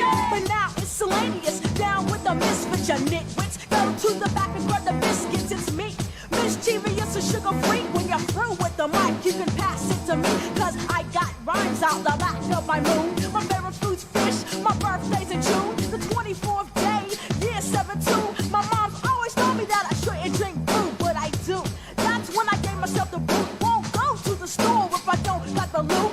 Look up in the sky. I think it's a birdie. Wash your mouth up with soap if it's dirty. You heard me? Miscellaneous with no static. 1 little, 2 little, 3 little misfits in the static. This so I can make you sweat. I got the mic and I'm gonna kick it anyway. It ain't a holiday. It ain't your birthday. It's just a regular day. Kick it anyway. It ain't your wedding day. Not a payday. It's not a Friday. But let the party sway. Some people used to diss me, say I'm not too friendly. Originally from J-Town, but Black Still's my home now. The rhyme manufacturer, born Donna Baxter. I got. That's funny. Oh, that made me. With your overalls on. You had your little high top fade. That's funny. You was doing your thing, man. I mean, it was fun. I mean, you know, everybody don't get to do what they dream about or want to think they want to do. So when the guy called me, he's like, "Hey, my name is Tom." I'm like, "Okay." He said, "I'm a producer. I produce. You know, now I got records. I'm laying in my grandmother's bed. I got records on my floor." And then he was like, he produced a song. Let's, you know, freak out. So I happened to look down and I picked up the thing. I was like, okay, you know, on the old phone, I'm picking up and I see his name. I'm like, oh, okay. So now I start sitting up. I'm like, yeah. So I didn't know he was going to put that type of money in us. You know, I'm laying on the bed, right? I'm just chilling like, man, I got to be somebody in life. But he calls me. So next thing you know, we do a song, me and Jeannie and Donna, and we was called the Misfits in the Attic. So that's why they was like, we should dress this way with overalls. Because I was like, overalls? Yes, no. But then because everybody else was trying to be on some gangster whatever, and they all looked the same. So we looked different. That's probably why he liked us. We looked different. So and we was the first rap group from Pittsburgh to get on, you know, on BET. So I was just happy. And so I mean, you know, we had the updated phones like today, but I'm calling everybody. Some people's phone busy. I'm like, we about to come on. So we debuted on video LP. I was so happy. And then we videotaped. I mean, we debuted with Outkast. They came on too. Now we weren't as big as Outkast, of course, but just to debut, yeah, on a show. It was only five videos in that half an hour, and they all, not all of them made it big, but we were right before Outkast. So I'm like, okay, that was a thrill.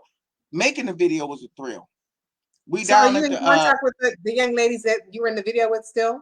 Oh yeah, I still talk to them all the time because Donna does like a video LP, I mean video magazine that she does that's really good in Pittsburgh. And then Jeannie, she's in a group with her brother, and Nice. her brother, he was a little small guy when he you know looking up to us, want to come to the videos and stuff like that. So they still rap, and Jeannie did gospel rap, and she did all kind of rap, but she's like the original Lauryn Hill. She can really sing and she can rap.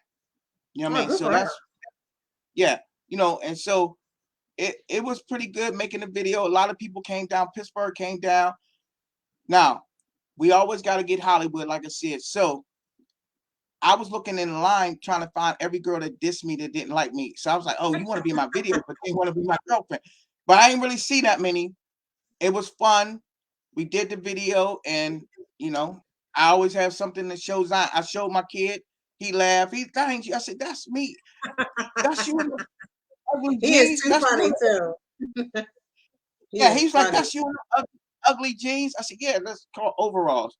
Back then, they might come back out later. You know, you probably wear them, you know, every couple years, 30 years or whatever, they come out or whatever, or fashion just comes back. I still see them. They're just wearing them. So I laugh. Yeah, I laugh when I see them because it's what it is, you know. But it was really fun. I got to express myself. And we were almost like a political group because we would do words like, we were anti the N-word. We made songs why everybody have to say the N-word way back then. You know what I mean? So we didn't want to just be good rappers, but we want to have a good message sometimes. We don't want to be preachy, but we want to have a good message. So today, music is still similar. There's still, even though you got to do negative messages, there's still a lot of good messages. The radio don't always play it as much. But if you look, and if you're a real hip hop person, or if you're into whatever genre, you will find the music you want to listen to. You know what I'm saying? And now, not everybody gets a chance to work with Dr. Dre. Tell us about your experience with working with Dr. Dre, and tell us share one of your most memorable, funny, positive moments. All right, the only thing I remember most, Eminem. I came February 17, 2000. I came out here, right? Now, me and Proof, rest in peace. He was with Eminem's boy. While Eminem was in the studio, I want to go to the club because I'm like, yo, I'm in LA, Soul Train, let's make it happen. We in the studio, and Eminem, he raps like real meticulous. He'll keep putting little ad libs in. I'm like, okay, so Proof is on the drum machine with the headphones on. So I'm like, okay, cool. So he's like, let's play a game. You got to make a beat with whatever sounds are already in the drum machine. So usually people put their own sounds or what they want. So you have to use this. So we making the sound. So I get my turn. I'm making the beat. It sounds good. So I give it to Proof. Proof listens to it, runs out the studio and get Mel. Mel listens to it. He's like bobbing his head. He goes out and brings Dr. Dre. So Dr. Dre comes in. He puts the headphones on. No bobbing. Throws his headphones down. Does like that. Cut the machine off. I was like, I was just making a beat. It wasn't my beat. I'm thinking, I done blew my chance already. I'm thinking, I was just making a beat. I didn't ask nobody to hear it. I was just letting Proof hear it because he made something nice and I made something similar. He liked it a lot. He went and got Mel. Mel went and got Dre. Dre ain't go get nobody. He just slammed his phone down. I mean, headphones down, and his finger was like, see, his finger was like, I mean, he really emphasized that he pushed the key real hard. I was like, stop it. I was just doing what Proof was doing. I wasn't like doing something. It wasn't my beat. I wanted to go in there, but I was like, no, I want to overstep my boundary. He's already mad, disappointed. So that was that. You know what I mean? So you learn from that. And like I tell kids, some days you ain't gonna do well in football. You have a bad play, but get up and go to the next play. Coaches always say next play. So I went to the next play, and it was better. You know what I mean? So I learned from that because trust me, a lot of people gonna tell you your music is weak. They're gonna say your music is weak, or they'll tell you whatever you do is weak. You have to have the fortitude where you ain't like heartbroken. You gonna okay, you don't like that? I'm gonna get better. You know what I'm saying? I'm gonna do better. Mhm. And next time you let them hear something, you do better. You have to be that passive aggressive where you don't let them break you down, but you try and you keep on trying. You don't stop until you let them hear it again. So something in me drove me, to want to do better. So now I never really did any music for Aftermath, but I did my first single for P. Diddy. You know what I mean? So that And which one made was me that? happy. I didn't. Know. It was a song. Well, it was Black Rob, but then P. Diddy made it his song. I met Black Rob in the club. Guy from society or whatever. The guy that was like, "Hey man, you got my." His name was Kool-Aid, but he walked up to the star like, "You got my cousin pregnant," and the star beat him up, whatever. So he was in the club one day. He asked me for a tape. I gave him a CD. Then he called me. He said, "Man, I need one of them beats," but he ain't really had no money. So what he did is he gave that beat tape to Black Rob. Black Rob went home and two-tracked it. Now, and back in the old days, every song or every instrument goes on an individual track. So when you two-track it, it don't sound as clear like on the radio. So you have to, if it takes 20 tracks, you have every individual track and you EQ it. So when you two-track it, you can't really put it out. But he made the song, so he played it for Puffy, and Puffy liked it. So then Puffy's like, "Oh, that's a dope song. We're gonna put that on your album." So what happened is Puffy was on trial with J-Lo for whatever happened with the bodyguard and somebody got injured or whatever. And so once he got out of that trial and he was, innocent, he was decided to change it to from a Bad Boy album to or make it his album.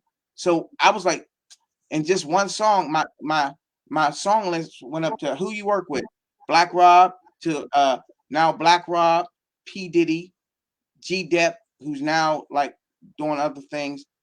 So and then the remix they put Missy Elliot on it and Snoop. So it was just one song, but it was like, okay, that one song got me where I needed to be. It's just I couldn't make any, I just couldn't make any songs after that because I got distracted and then I got into coaching. So once I started coaching, I really didn't make any beats for a long time. You know what I mean? So but it was what we're ready to hear now, right? Yeah, well, no, I just started making beats when I got a drum machine last August 2020. So it took me a while because everything's different. Everything is automated and computer. You don't need turntables. You can download from the internet now. Huh? Can you hear me? Good, I hear you. I was just trying to pull the beat up. Okay. Can you hear me? Yeah, so you don't. Yeah, I can hear you. You don't need nowadays. Right, you don't need. You don't even need a studio. I mean, I do my music on my kitchen table. You know what I mean? So because it's about this big, and I just automate it, and I can sample down from the computer, then load it to my drum machine. Don't even need a speaker because it comes with a speaker. So I just do. If you don't like my music, you're not gonna hurt my feelings. Listen, Dre ain't like my music, and I survive. So ain't no way you ain't gonna like my music and I crumble, if that makes any sense. So I know people like, well, you too old to make music. You're never too old to feel music, because even older people, when they used to talk mess on rap, you see them tapping their foot or kind of secretly clapping their hand. And I was like, okay, you feeling it. Don't act like you ain't feeling it, grandma. You like that song. You said you ain't like rap. But we make good music. We make soul music, even though it ain't the singing soul. But a lot of times rap music is something you feel. You know what I mean? And nowadays, rap is like the biggest genre of music. You know what I mean? And we talking about all all nationalities. They like rap.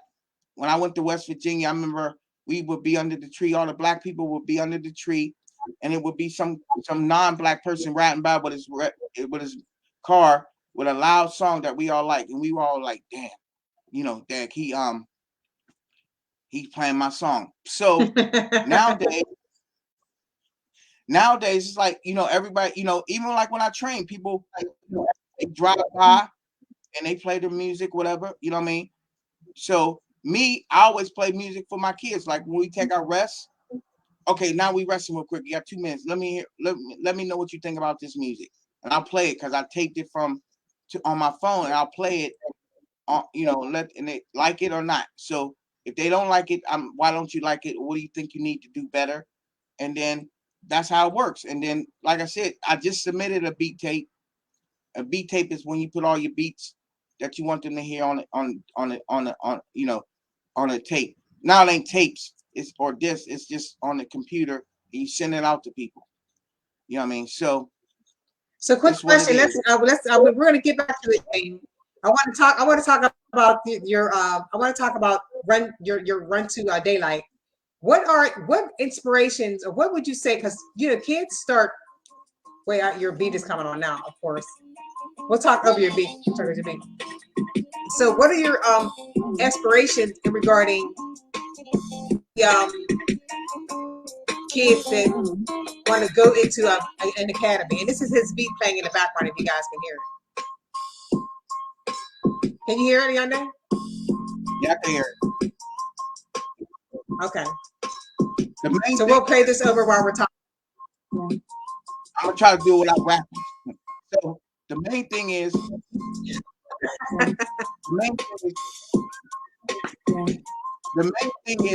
they'll call you on the website. You know what I mean? They'll approach you or call you, whatever. And it's like, you know, come private 1 hour session if we have sessions open, or you can do 12 to 2. A lot of people want to come 12 to 2 because they know a lot of really good athletes will be there. And what happens is that kid, you want to know if that kid is competitive, because some kids, when they say, "Oh, that kid is really good," they'll step back and don't want to be as active. So we incorporate, we welcome kids who want to really compete and be active and be better. So that's the main thing. He was trying to turn it down. But go ahead. Yeah. So I mean, because a lot of kids, you know, we know from growing up, a lot of kids they start at, you know, the midget leagues and things like that. Then they go into elementary school, middle school. At what age group are kids? Are kids suited for Run2Daylight? Well, private lessons, 6 years old and up. I had kids 5 years old who are really good now, and they're like some of the best in their class. Because you know, you go in your class, what year you're gonna graduate to high school, you know, and then and what year you graduate from high school. So I say not graduate to high school, but graduate from middle school. So I have 5-year-old kids who are really good, and like I say, they start at your knee, but next thing you know, you're at their knee because they get tall. Like I just had a kid who's he's a freshman. He's 6'11". Now, when I was training him, he was smaller, but his mom just make tall kids. So my friend just told me yesterday he's 6'11", because I saw him at the gas station a couple years ago. He was 6'9". I was like, man, you only in 6th grade. He is now a freshman at Modern Day, right? 6'11". Now I remember when I met him, and we went to a restaurant. He was only 3, but he was acting like you would thought he was something slow or something.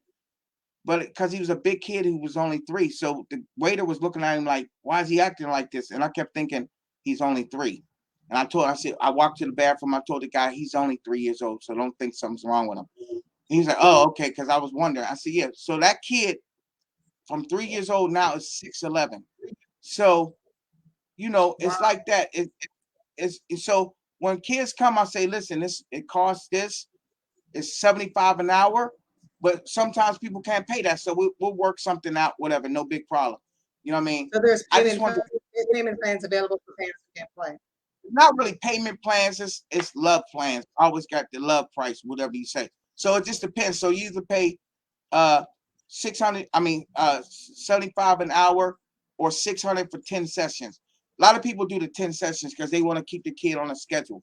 You know what I mean? So it just depends. So some people pay it all, some people pay it half, some people pay in quarters.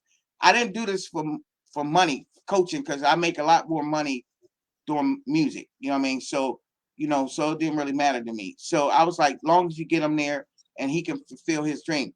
So the biggest thank you ever, a woman just came up to me and hugged me. And I was like, what's that for? She said, you just don't understand what you did for my kid. Since he started training, his grades got better because I told him, I always say, hey, you got to keep the grades up. I tell everybody that. But his grades got better. And he said he had more focus. So when she tell him, wash the dishes, he don't take 2 hours to wash the dishes. He washed the dishes immediately and he gets on it because I always tell people, attack the elephant. You get a chance to teach kids as you teach kids. You could go on another subject. Make sure you get on this, whatever. So I would say the elephant in the room is the thing you don't want to touch. You don't want to do that. So you want to do that last.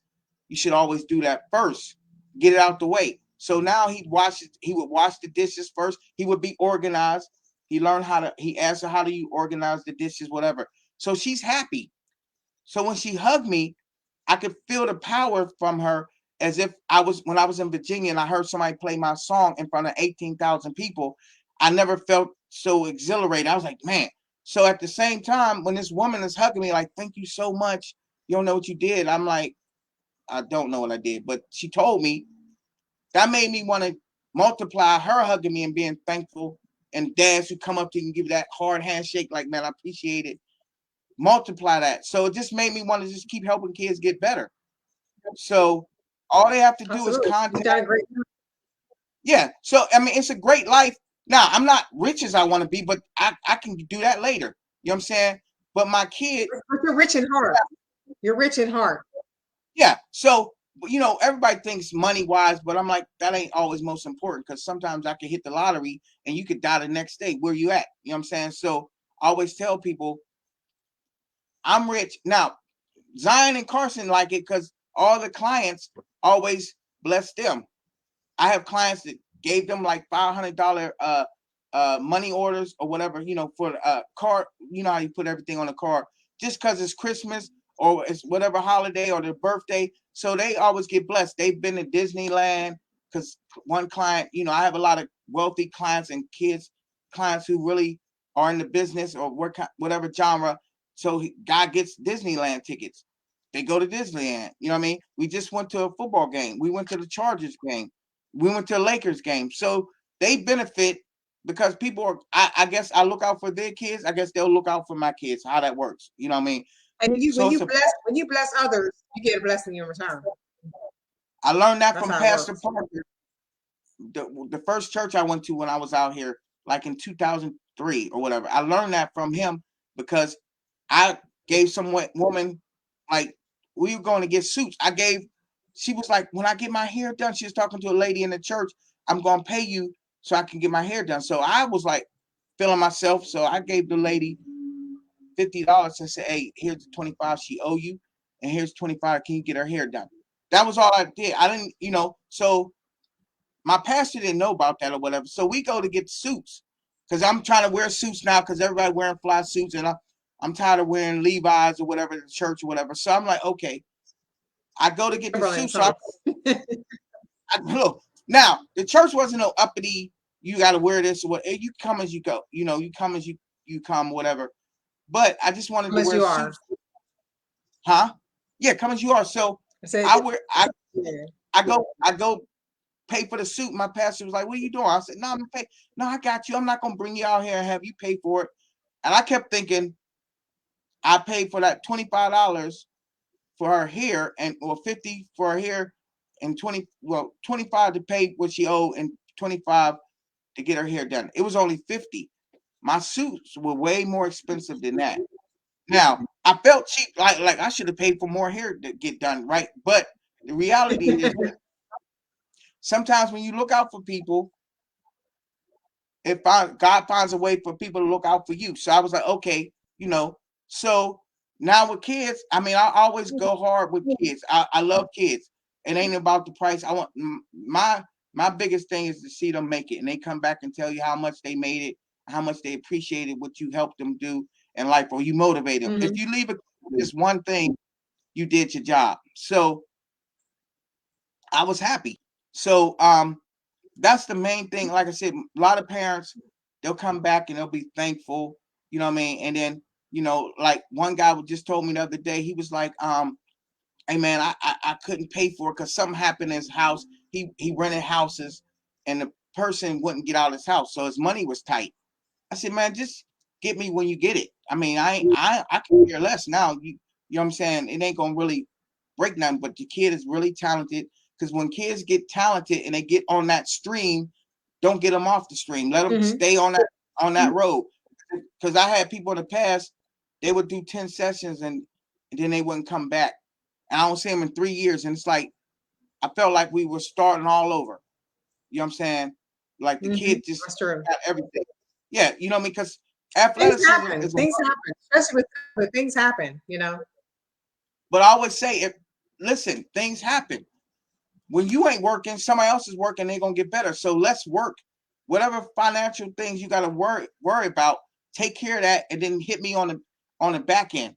But let's not let the kid go idle and not get better.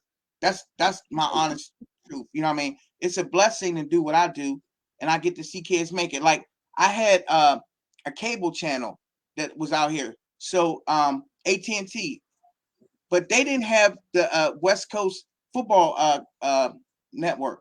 I said, ma'am, I coach a whole bunch of kids who are in the Pac-10. You don't have the Pac-10 network. So I can't do it. You know, you told me you had it when I ordered, but you don't have it. So I had to cancel the company because I couldn't see the kids play on TV at USC, UCLA, Stanford that I coached. So I'm like, what's the purpose? She's like, I understand. So I said, okay, no hard feelings. So I went and got another channel that had the Pac-10 network. You know what I mean? Because I had the Pac-10 network and I had a channel that I could see all the people in Pittsburgh play. You know what I mean? So those were two channels I always wanted to see.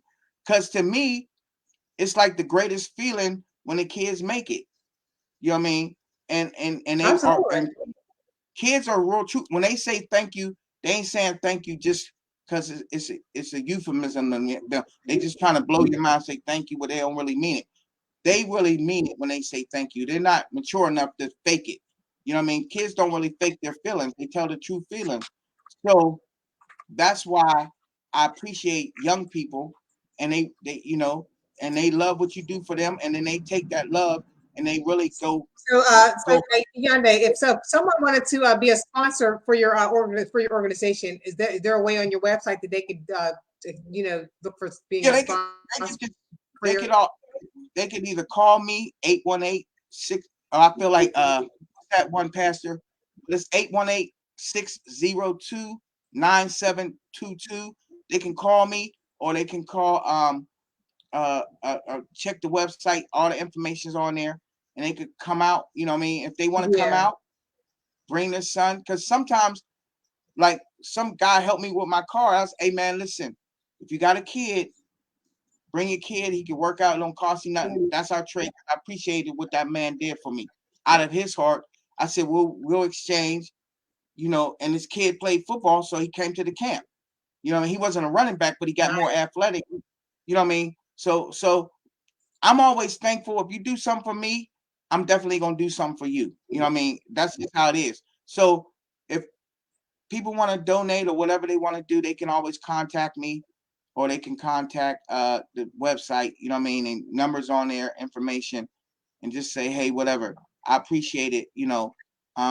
Or if better yet, just sponsor a kid, or you want to pay for a kid or whatever. That's always cool, because a lot of companies do that out here. They'll sponsor a kid or whatever. So, but it's all love. We just want to make sure that the kids are making it, because old saying, they are the future, of course. So the better they do, the better our grandkids do, because they're going to make babies. That's going to be our grandkids, and the generations keep going. So we want to make sure our generation is flowing, and everything, you know, adds up. So that's pretty much what it is. Try to leave a legacy.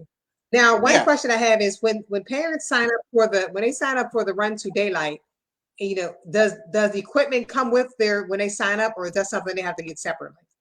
Well, they already have. We don't need equipment. Some people wear their helmets from their team, but no equipment is required except for your cleats and bring water. Now we're across from the mall, so if you forget water, you can always go to Smart and Final or whatever that's across the street and get water. But we don't do any contact. You know, it's all running the ball. It's mainly running and being elusive. You know what I mean? We only contact is sometimes we run through the cans. The cans are plastic. My little son is what, 6. He can run through the cans. So running through the cans ain't gonna hurt you. It's all about technique. You know what I mean? So we do stuff like that. But I always just tell people, just come. I don't really advertise as much. I just show the videos, and people from the videos, people contact me or come or whatever. So, you know, that's pretty much what I do. And like I said, I've been blessed. I work with some of the best running backs. You know what I mean? I just saw Eric Dickerson the other last Wednesday, because I was training and his son was doing soccer.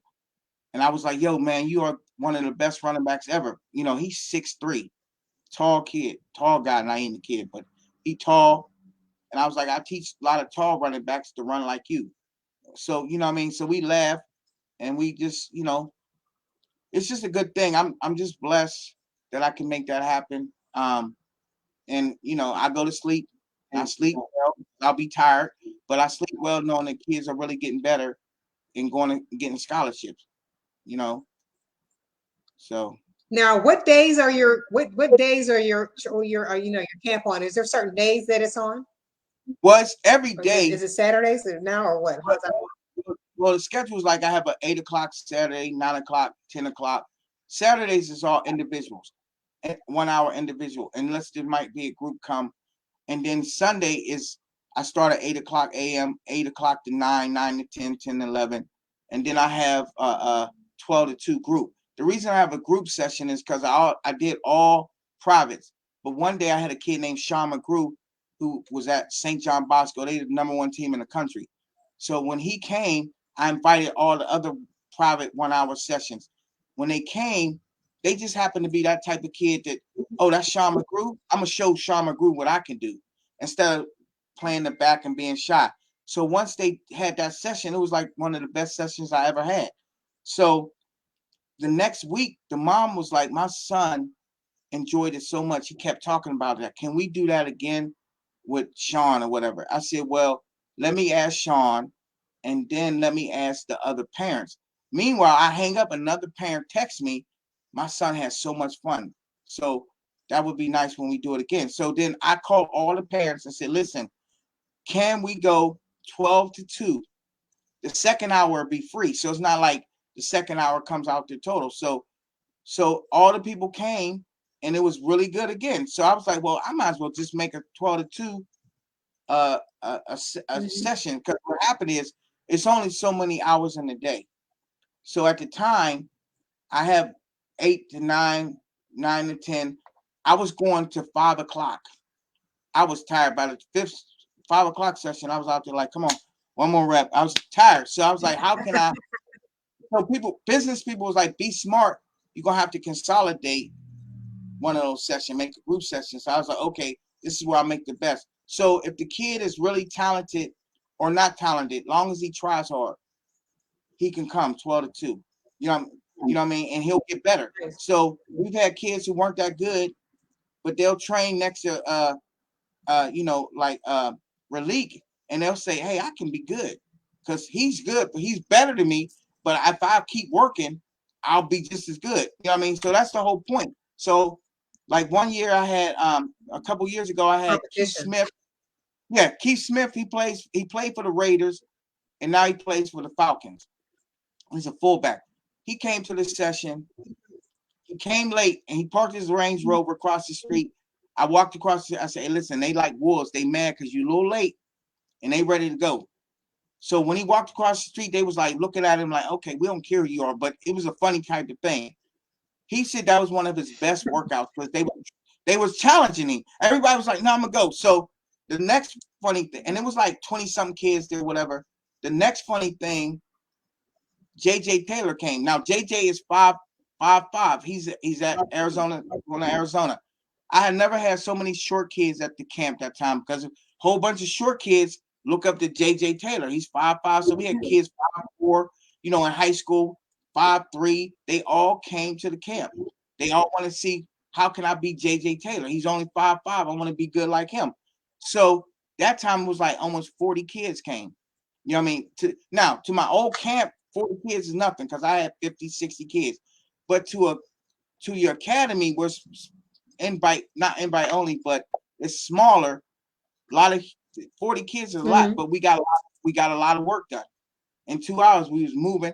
I make sure they get water breaks because my coach, kinesiologist, he'd be like, "Hey, you give them water," and he would always call me and tell me, "Make sure you do this," because he saw the film, but he would tell me how I can make it better. And I was like, you're right, whatever, I'll do that. So that was the main thing. They came and they got better. So on Sunday, you never know who might show up. You know what I mean? So Raleek just called me. He's gonna start coming on Sundays. He used to come on Saturdays because his dad worked on Sundays. So now his dad called me. He's like, "Yo, we got getting ready for USC. I'm gonna start bringing him on Sundays. I don't work at that job no more." So you'll start seeing a whole bunch of more people come on Sundays. You know what I mean? So I usually have like 20 kids come on. This time of the year is like 5 to 10 because a lot of people are still playing football, but now they're going back into to training mode. So usually in January, training mode starts and then start picking up more kids to come. 7-on-7 is usually on Saturdays, and 7-on-7 is real big out here. You have Pro Weight, you have Premium, you have Formula for Speed and companies like that really do well with the kids. And but I pretty much specialize in running the ball and being explosive. So that's why a lot of kids come to my camp or my academy. So it's pretty good. How did COVID affect your camp? I'm embarrassed, but when COVID started, they canceled football. They delayed it.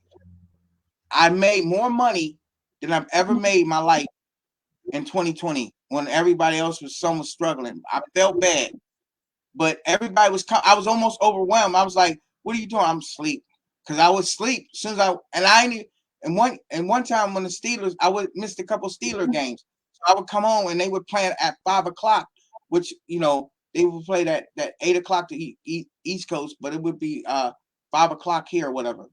So I would fall asleep on the games, on all games. I'd come home, I'm like, "Man, I'm so tired." I try to watch the first quarter, I would be out. Last year when we played Cleveland, I fell asleep right before it came on. It was 7-0. I fell asleep again. I woke up, it was 28-0. I'm like, "Don't fall asleep no more, Ayinde, because every time you fall asleep, the Steelers get scored." I thought it was my fault. I was like, "It ain't your fault, Steelers. I keep falling asleep and they scoring on you." So I got really tired during the COVID, but the people at first they didn't want to come. And I remember one time this lady's like, "Spread them out." She was just driving by and they would yell, whatever. So everybody, I had all the lights off for the equipment for the footballs and everything.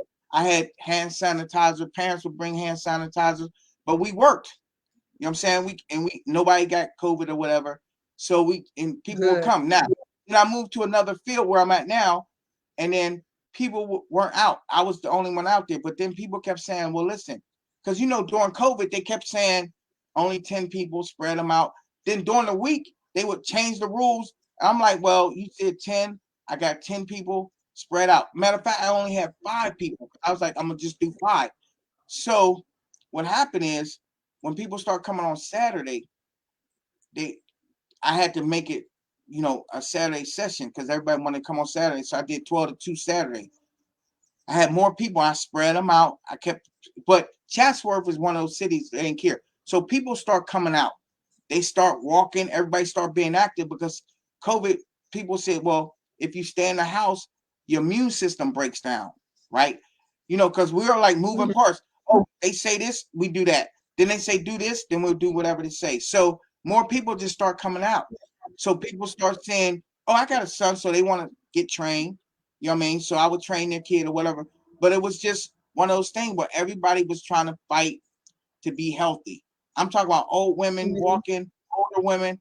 "Hey, I love what you do with the kiddos," or whatever. I'm like, "Hey, Grand Rising." have a great week, whatever. And they work. So you got people jogging. Then the next thing you know, softball was coming out playing softball, guys, and everybody was out. You know what I mean? And then to this day, now and then the masks start.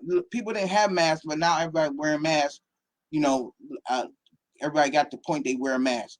So people are always out now. So as people, like, I'll be unload my car morning. I'm like, hey, Grand Rising, how are you? Have a great day. Have a good walk. But people just don't want to sit up in the house and wait to die. They want to be active.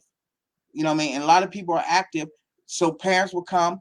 Now they will watch, sit in their car, but now they get out the car and they walk.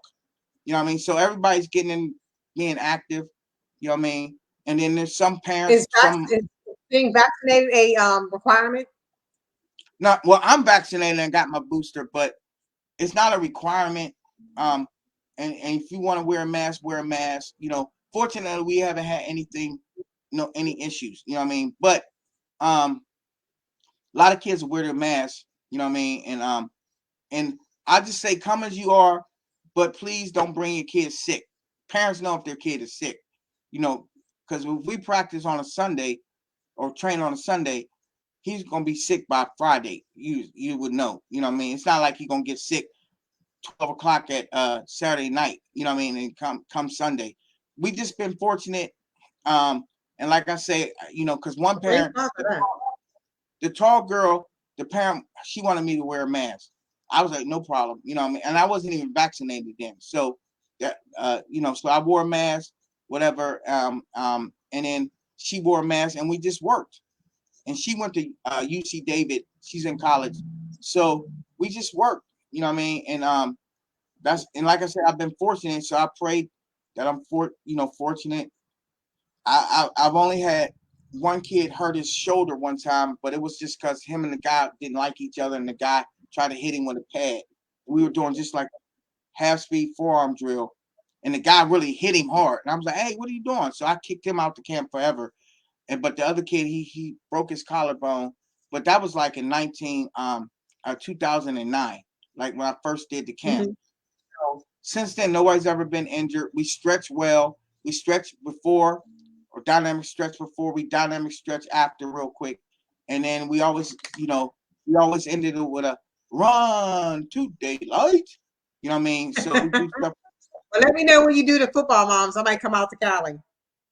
Yeah. So I'm gonna start doing that again, because a lot of moms are getting interested, and what football moms help them understand what their kid is doing, because some moms had no idea, you know what I mean? But now they know, because and I tell all parents, always sit in the same spot.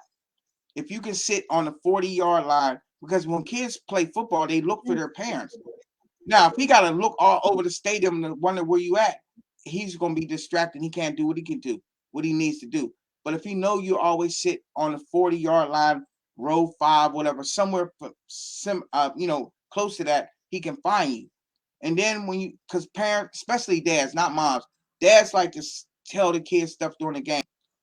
If your son is playing a collision sport and he has to pay attention to what you're trying to send him a dissertation, just give him a hand signal. But don't just tell him, do this, do that, because you can't do it like that. It's like boxing. You can't talk to the guy.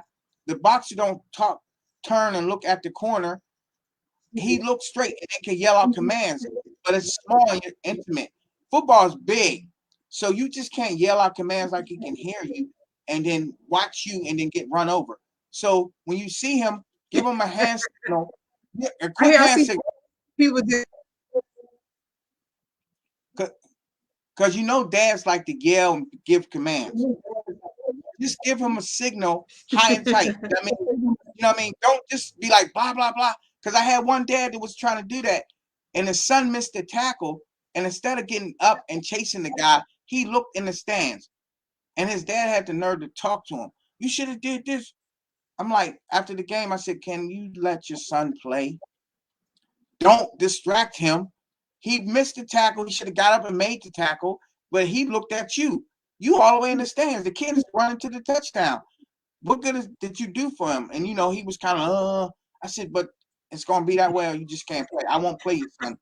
If you're going to keep talking to him, because I hate to say it, he was terrible already, but he's more terrible when you distract him.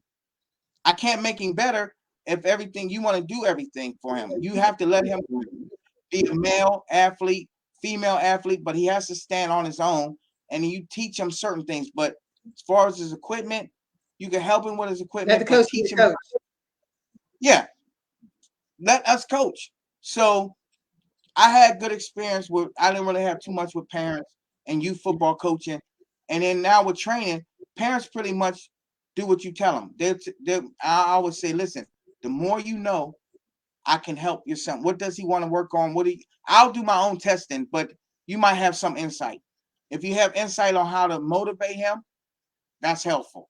Because I always, try to use motivation like, what's your favorite, who's your favorite team, or where you want to go to college? And I would say, where you want to go to college? And everybody would scream out different names. And on this side of town, it was always USC. But then it came a moment when it was always Oregon. Everybody want to go to Oregon. So where you want to go to college? USC, Oregon, Colorado, whatever. So the kids are motivated. They want to get better. They're with kids. Like we shout out all the kids who just got a scholarship. Like last week, guy got offered, and we shouted out. Everybody clapped it up. I said, but you next. Don't think this kid or whoever gets an offer is the only one. You are next. The reason he got an offer is because he worked hard. Like when J.J. Taylor came, he came back swole. He told everybody we do more weightlifting than we do practice. And kids didn't, I knew it, but the kids didn't know it. And he was like, I work hard. Competition is every day. You have to work hard every day, not just some days, but you got to work hard every day.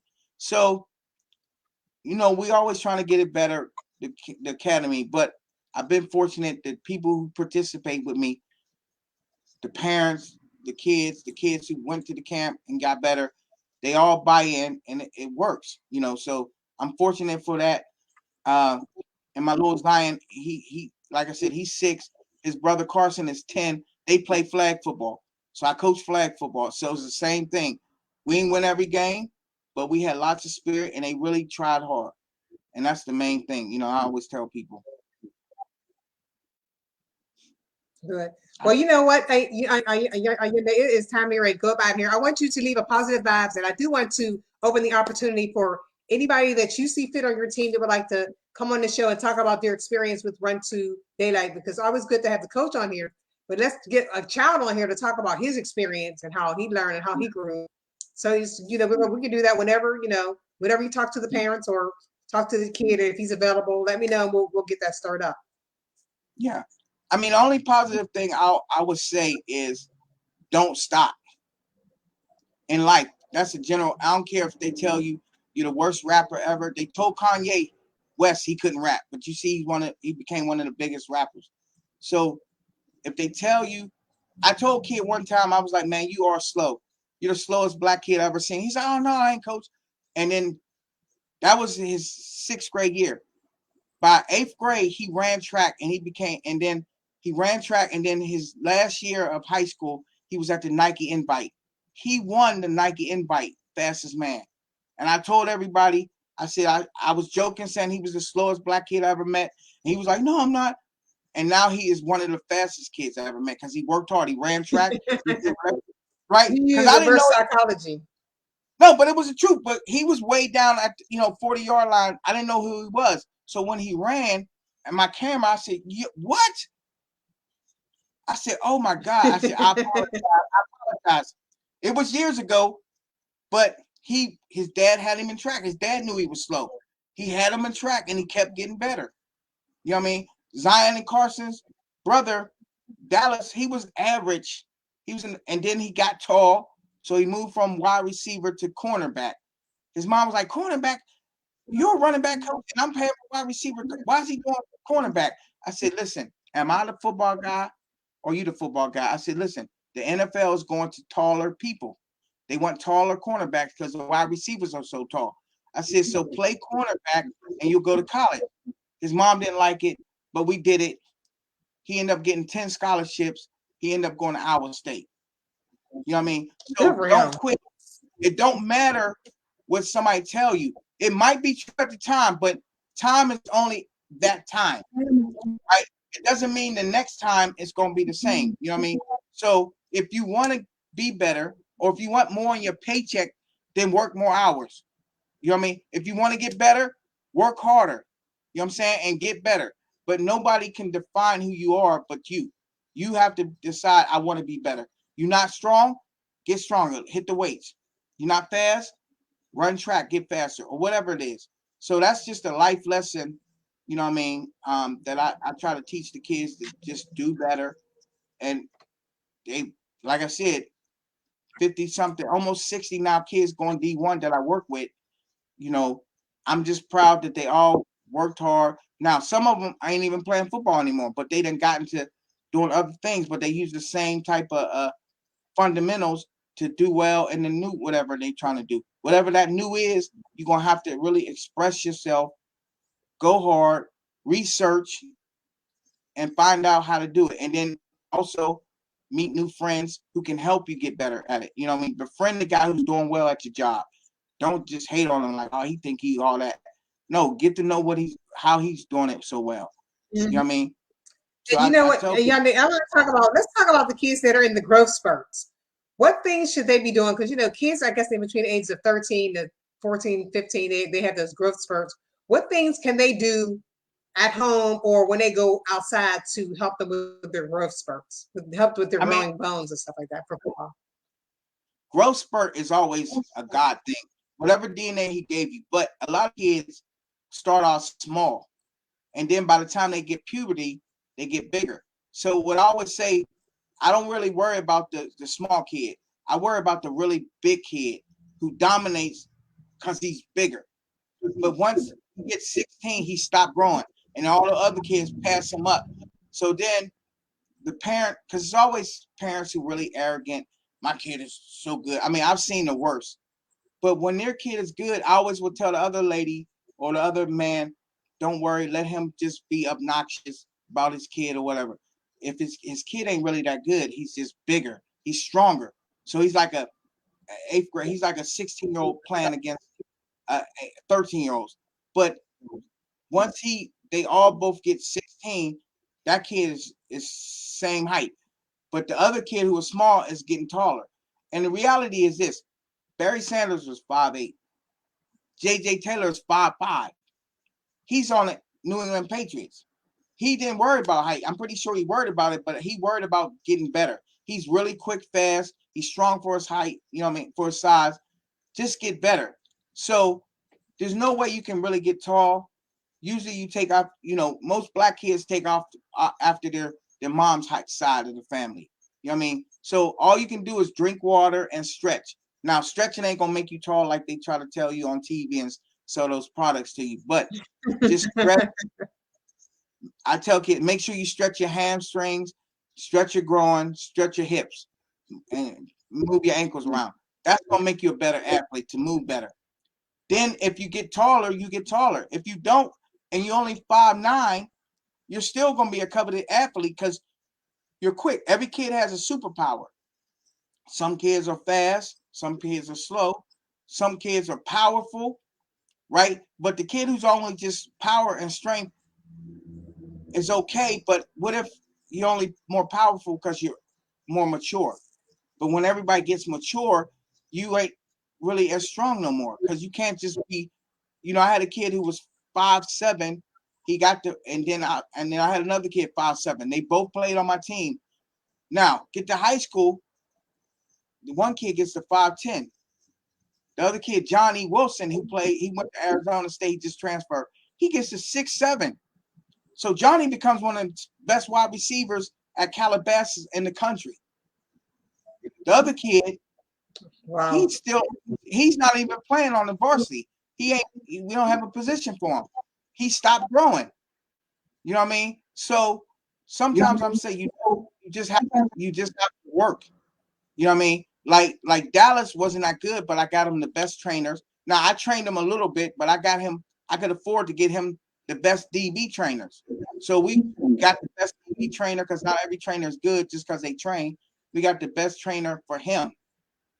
Right? And this guy helped him since he was so tall to sit in his hips, sit down low. And he got scholarships. So I always tell people we're gonna work hard, but we'll work hard for the skill, but we'll pray for the height. You know what I mean? And some kids didn't get the height, but they still got a scholarship because they were that, Raleek Brown is only 5'9". Really, he's 5'8". I mean, I'll give him 5'9", but he's like 5'8". He's the best running back in the country. Now, these kids are 6'1", 5'11", 6 foot. They're bigger, but Raleek is good at what he do. So I always tell people, what you offer, you offer. They ain't gonna say, I wish you were tall. Now, sometimes they say, I wish you were taller. But if you can play, you can play. Now, I'm not saying don't be 5'1", trying to go to D1 college, but I'm saying if you close to 5'7" and you play running back, you are tall enough. They just don't want you to be 5'7", 230 because you're gonna be a butterball. You know what I mean? So they want you in the pros. You know what I mean? In the pros, a running back, they want them like 230, right? But they want you to be 6'1" so it fills out and you're solid and you're not chubby. So Barry Sanders was 5'8", 204. I remember when I heard that, I was 210. I heard it, immediately went down to 204. I was like, I'm gonna be like Barry Sanders. I went on a diet, whatever. But thing is to be as good as you can be. That's all that matters. Be as good as you can be, and then the height of happen. So I always tell my parents, man, my mom and them didn't really look out for me on the height, but I'm 5'8". But it's what it is, and you work. Because like I said, I see kids come to my chest, and then next thing you know, 2 years later, I'm at their chest. So some kids grow and some kids don't. But be good. Work on your skill. Try to be as fast as possible. The world loves speed. So get as fast as possible. Run track if you can run track. I mean, I hate when kids don't want to run track, but want to be a running back. Running track. Run and track. So I was like, so run track. Play all type of sports. Don't just out here. A lot of kids only play one sport, but most of the kids who go to professional ranks play multiple sports. And they had a parent. Man, I'm all over the place. I hope my son do something. I'm all over the place. Yeah, but sometimes you could just. You were always in high school. You was always determined. Give him determination. If he's determined, he's gonna find a way to make it happen. You know what I mean? So so if he's determined, he's gonna go work out. Some days you don't want to work out, but just like those commercials when they get up and you sleep and they get up and they work out, that's determination.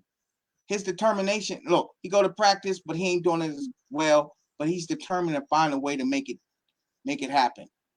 You know what I mean? So that determination is gonna bless him. I always say coaches would rather have determination and listen, and somebody who can listen than somebody's talented. Because sometimes talent can be only for a time, and then you're not as talented.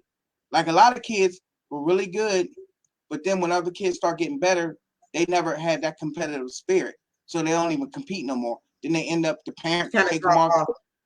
Yeah, they drop off. So if he's determined, that's the look. So Dallas, his mother, Zion's mom is strong-headed, and she never quit. She never let Dallas quit in anything. So he ran the 400 meters.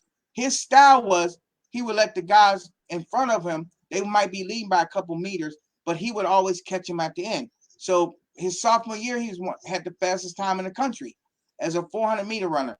I was telling him, so I was telling the guy, I said, listen, he never quits. Because at the time, Dallas wasn't in high school. He was in 8th grade. He was working out with Chaminade just to work out. She's like, man, I said, his mom won't let him quit. And now he was like, I said, that's the problem with you. You don't work hard and you quit easy. He's like, well, shh. I said, I'm saying you got to work hard. So I always told Dallas' mom, and she almost thought it was like a diss. I said, no, you told him how to work, never quit. He don't give up. So even though he ain't really good right now, he ain't gonna give up. So he never gave up till he got better. When he started, and he passed a lot of kids up that were at my camp, they were way better, but he passed a lot of kids up that just start falling off. They weren't determined. They ain't give a heart. They ain't give it a hard try. So my thing is, you give him determination and make sure he go work out. And next thing you know, he'll start growing. If he don't grow, he's still good. They still gonna want him. You know what I mean? Because they always say you gotta be this height But at the end of the day, if you produce, you produce. If you can make it happen, if you can score touchdowns or stop them from scoring touchdowns, they want you on their team. You know what I mean? They didn't always want black quarterbacks, but how many black quarterbacks do we have now? A whole bunch. They didn't. They always wanted tall quarterbacks, but think about how tall the quarterback for the for the Cardinals. He's short. He's like 5'10". But they never, Bryce is like 5'10". But they was like no at first, but now everybody wants a Bryce, the Heisman Trophy winner. And also listen, the NIL, name, image, and likeness. Start putting your kids on camera, your camera phone, have them talk. They could be a sitter, a guy on the bench, but if they can sell somebody's product, they can make money. Bryce made $1 million. NIL? The NIL, name, image, and likeness. He made $1 million before the season started. He now won the Heisman. How much money you think he worth to these companies now? And he was a nice guy. And in the hood, he's corny. One girl said he was corny because he's a nice guy. I'm like, I bet she like his corny now.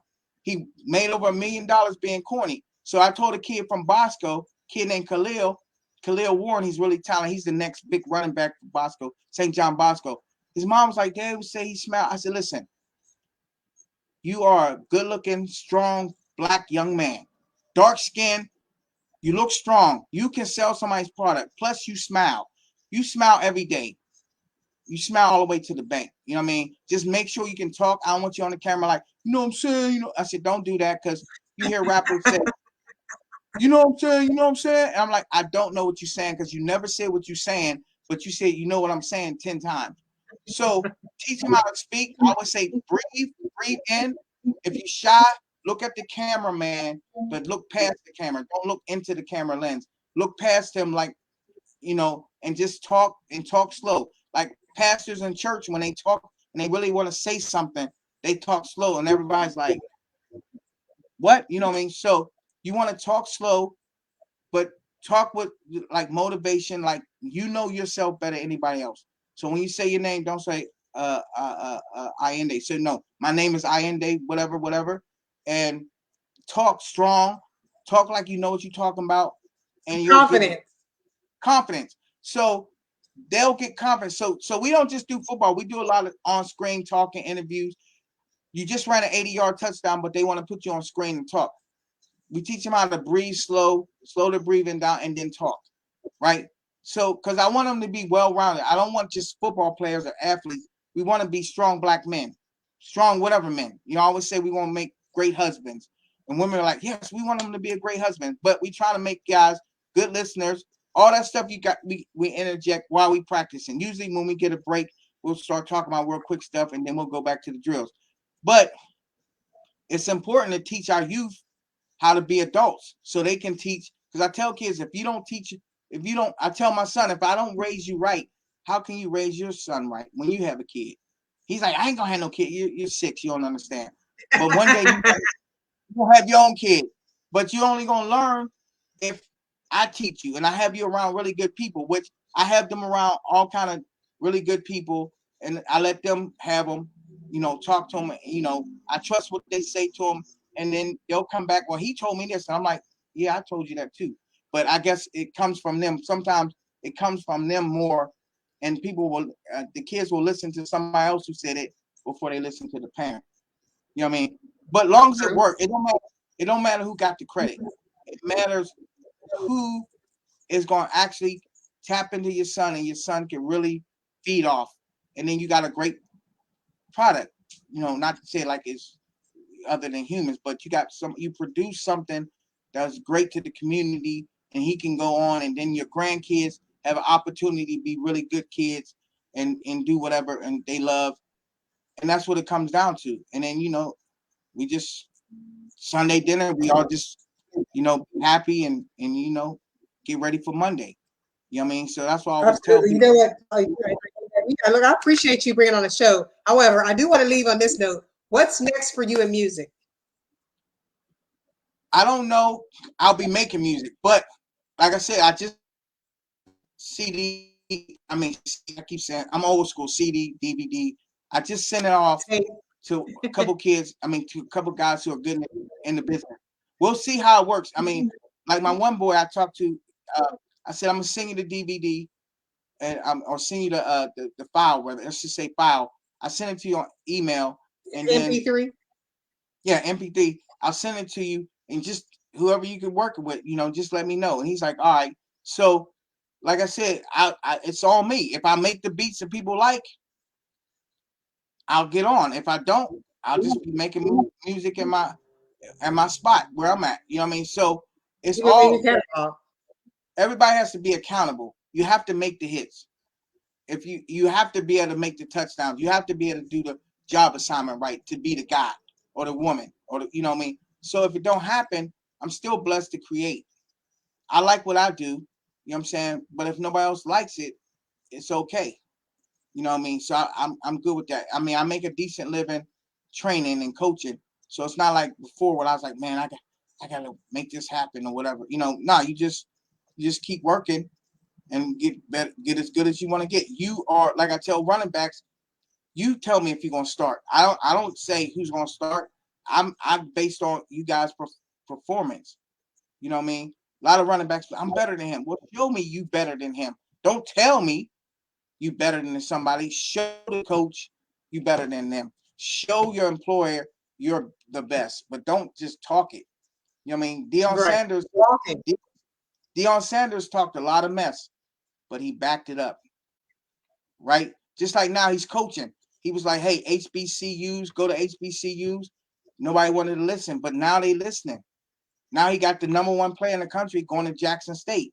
So it's all about production. You have to produce. You can't just say what you are. You have to produce.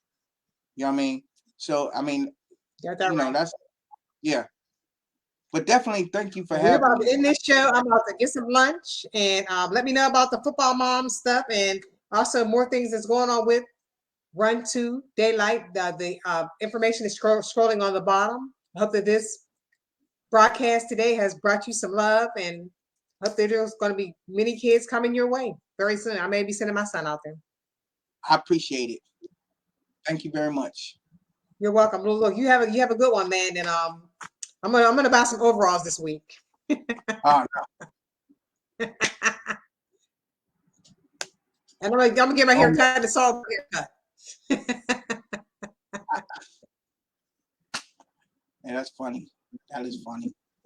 But thank you though, for sure. You're welcome. You're welcome. Well, I'm gonna end the broadcast and then we can talk afterwards. But we're gonna end the broadcast, ladies and gentlemen. This is Ayinde, Coach Ayinde with Run2Daylight. If you guys want to get more information. Not just daylight, but Run2Daylight. Oh, Run2Daylight.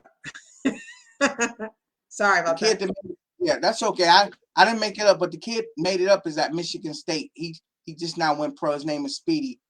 He had a remarkable catch in the bowl game the other day, and I was like, Run2Daylight. I was like, man, that's my guy right there. But definitely, thank you very much. Have a magnanimous weekend. All right. All right then. All right.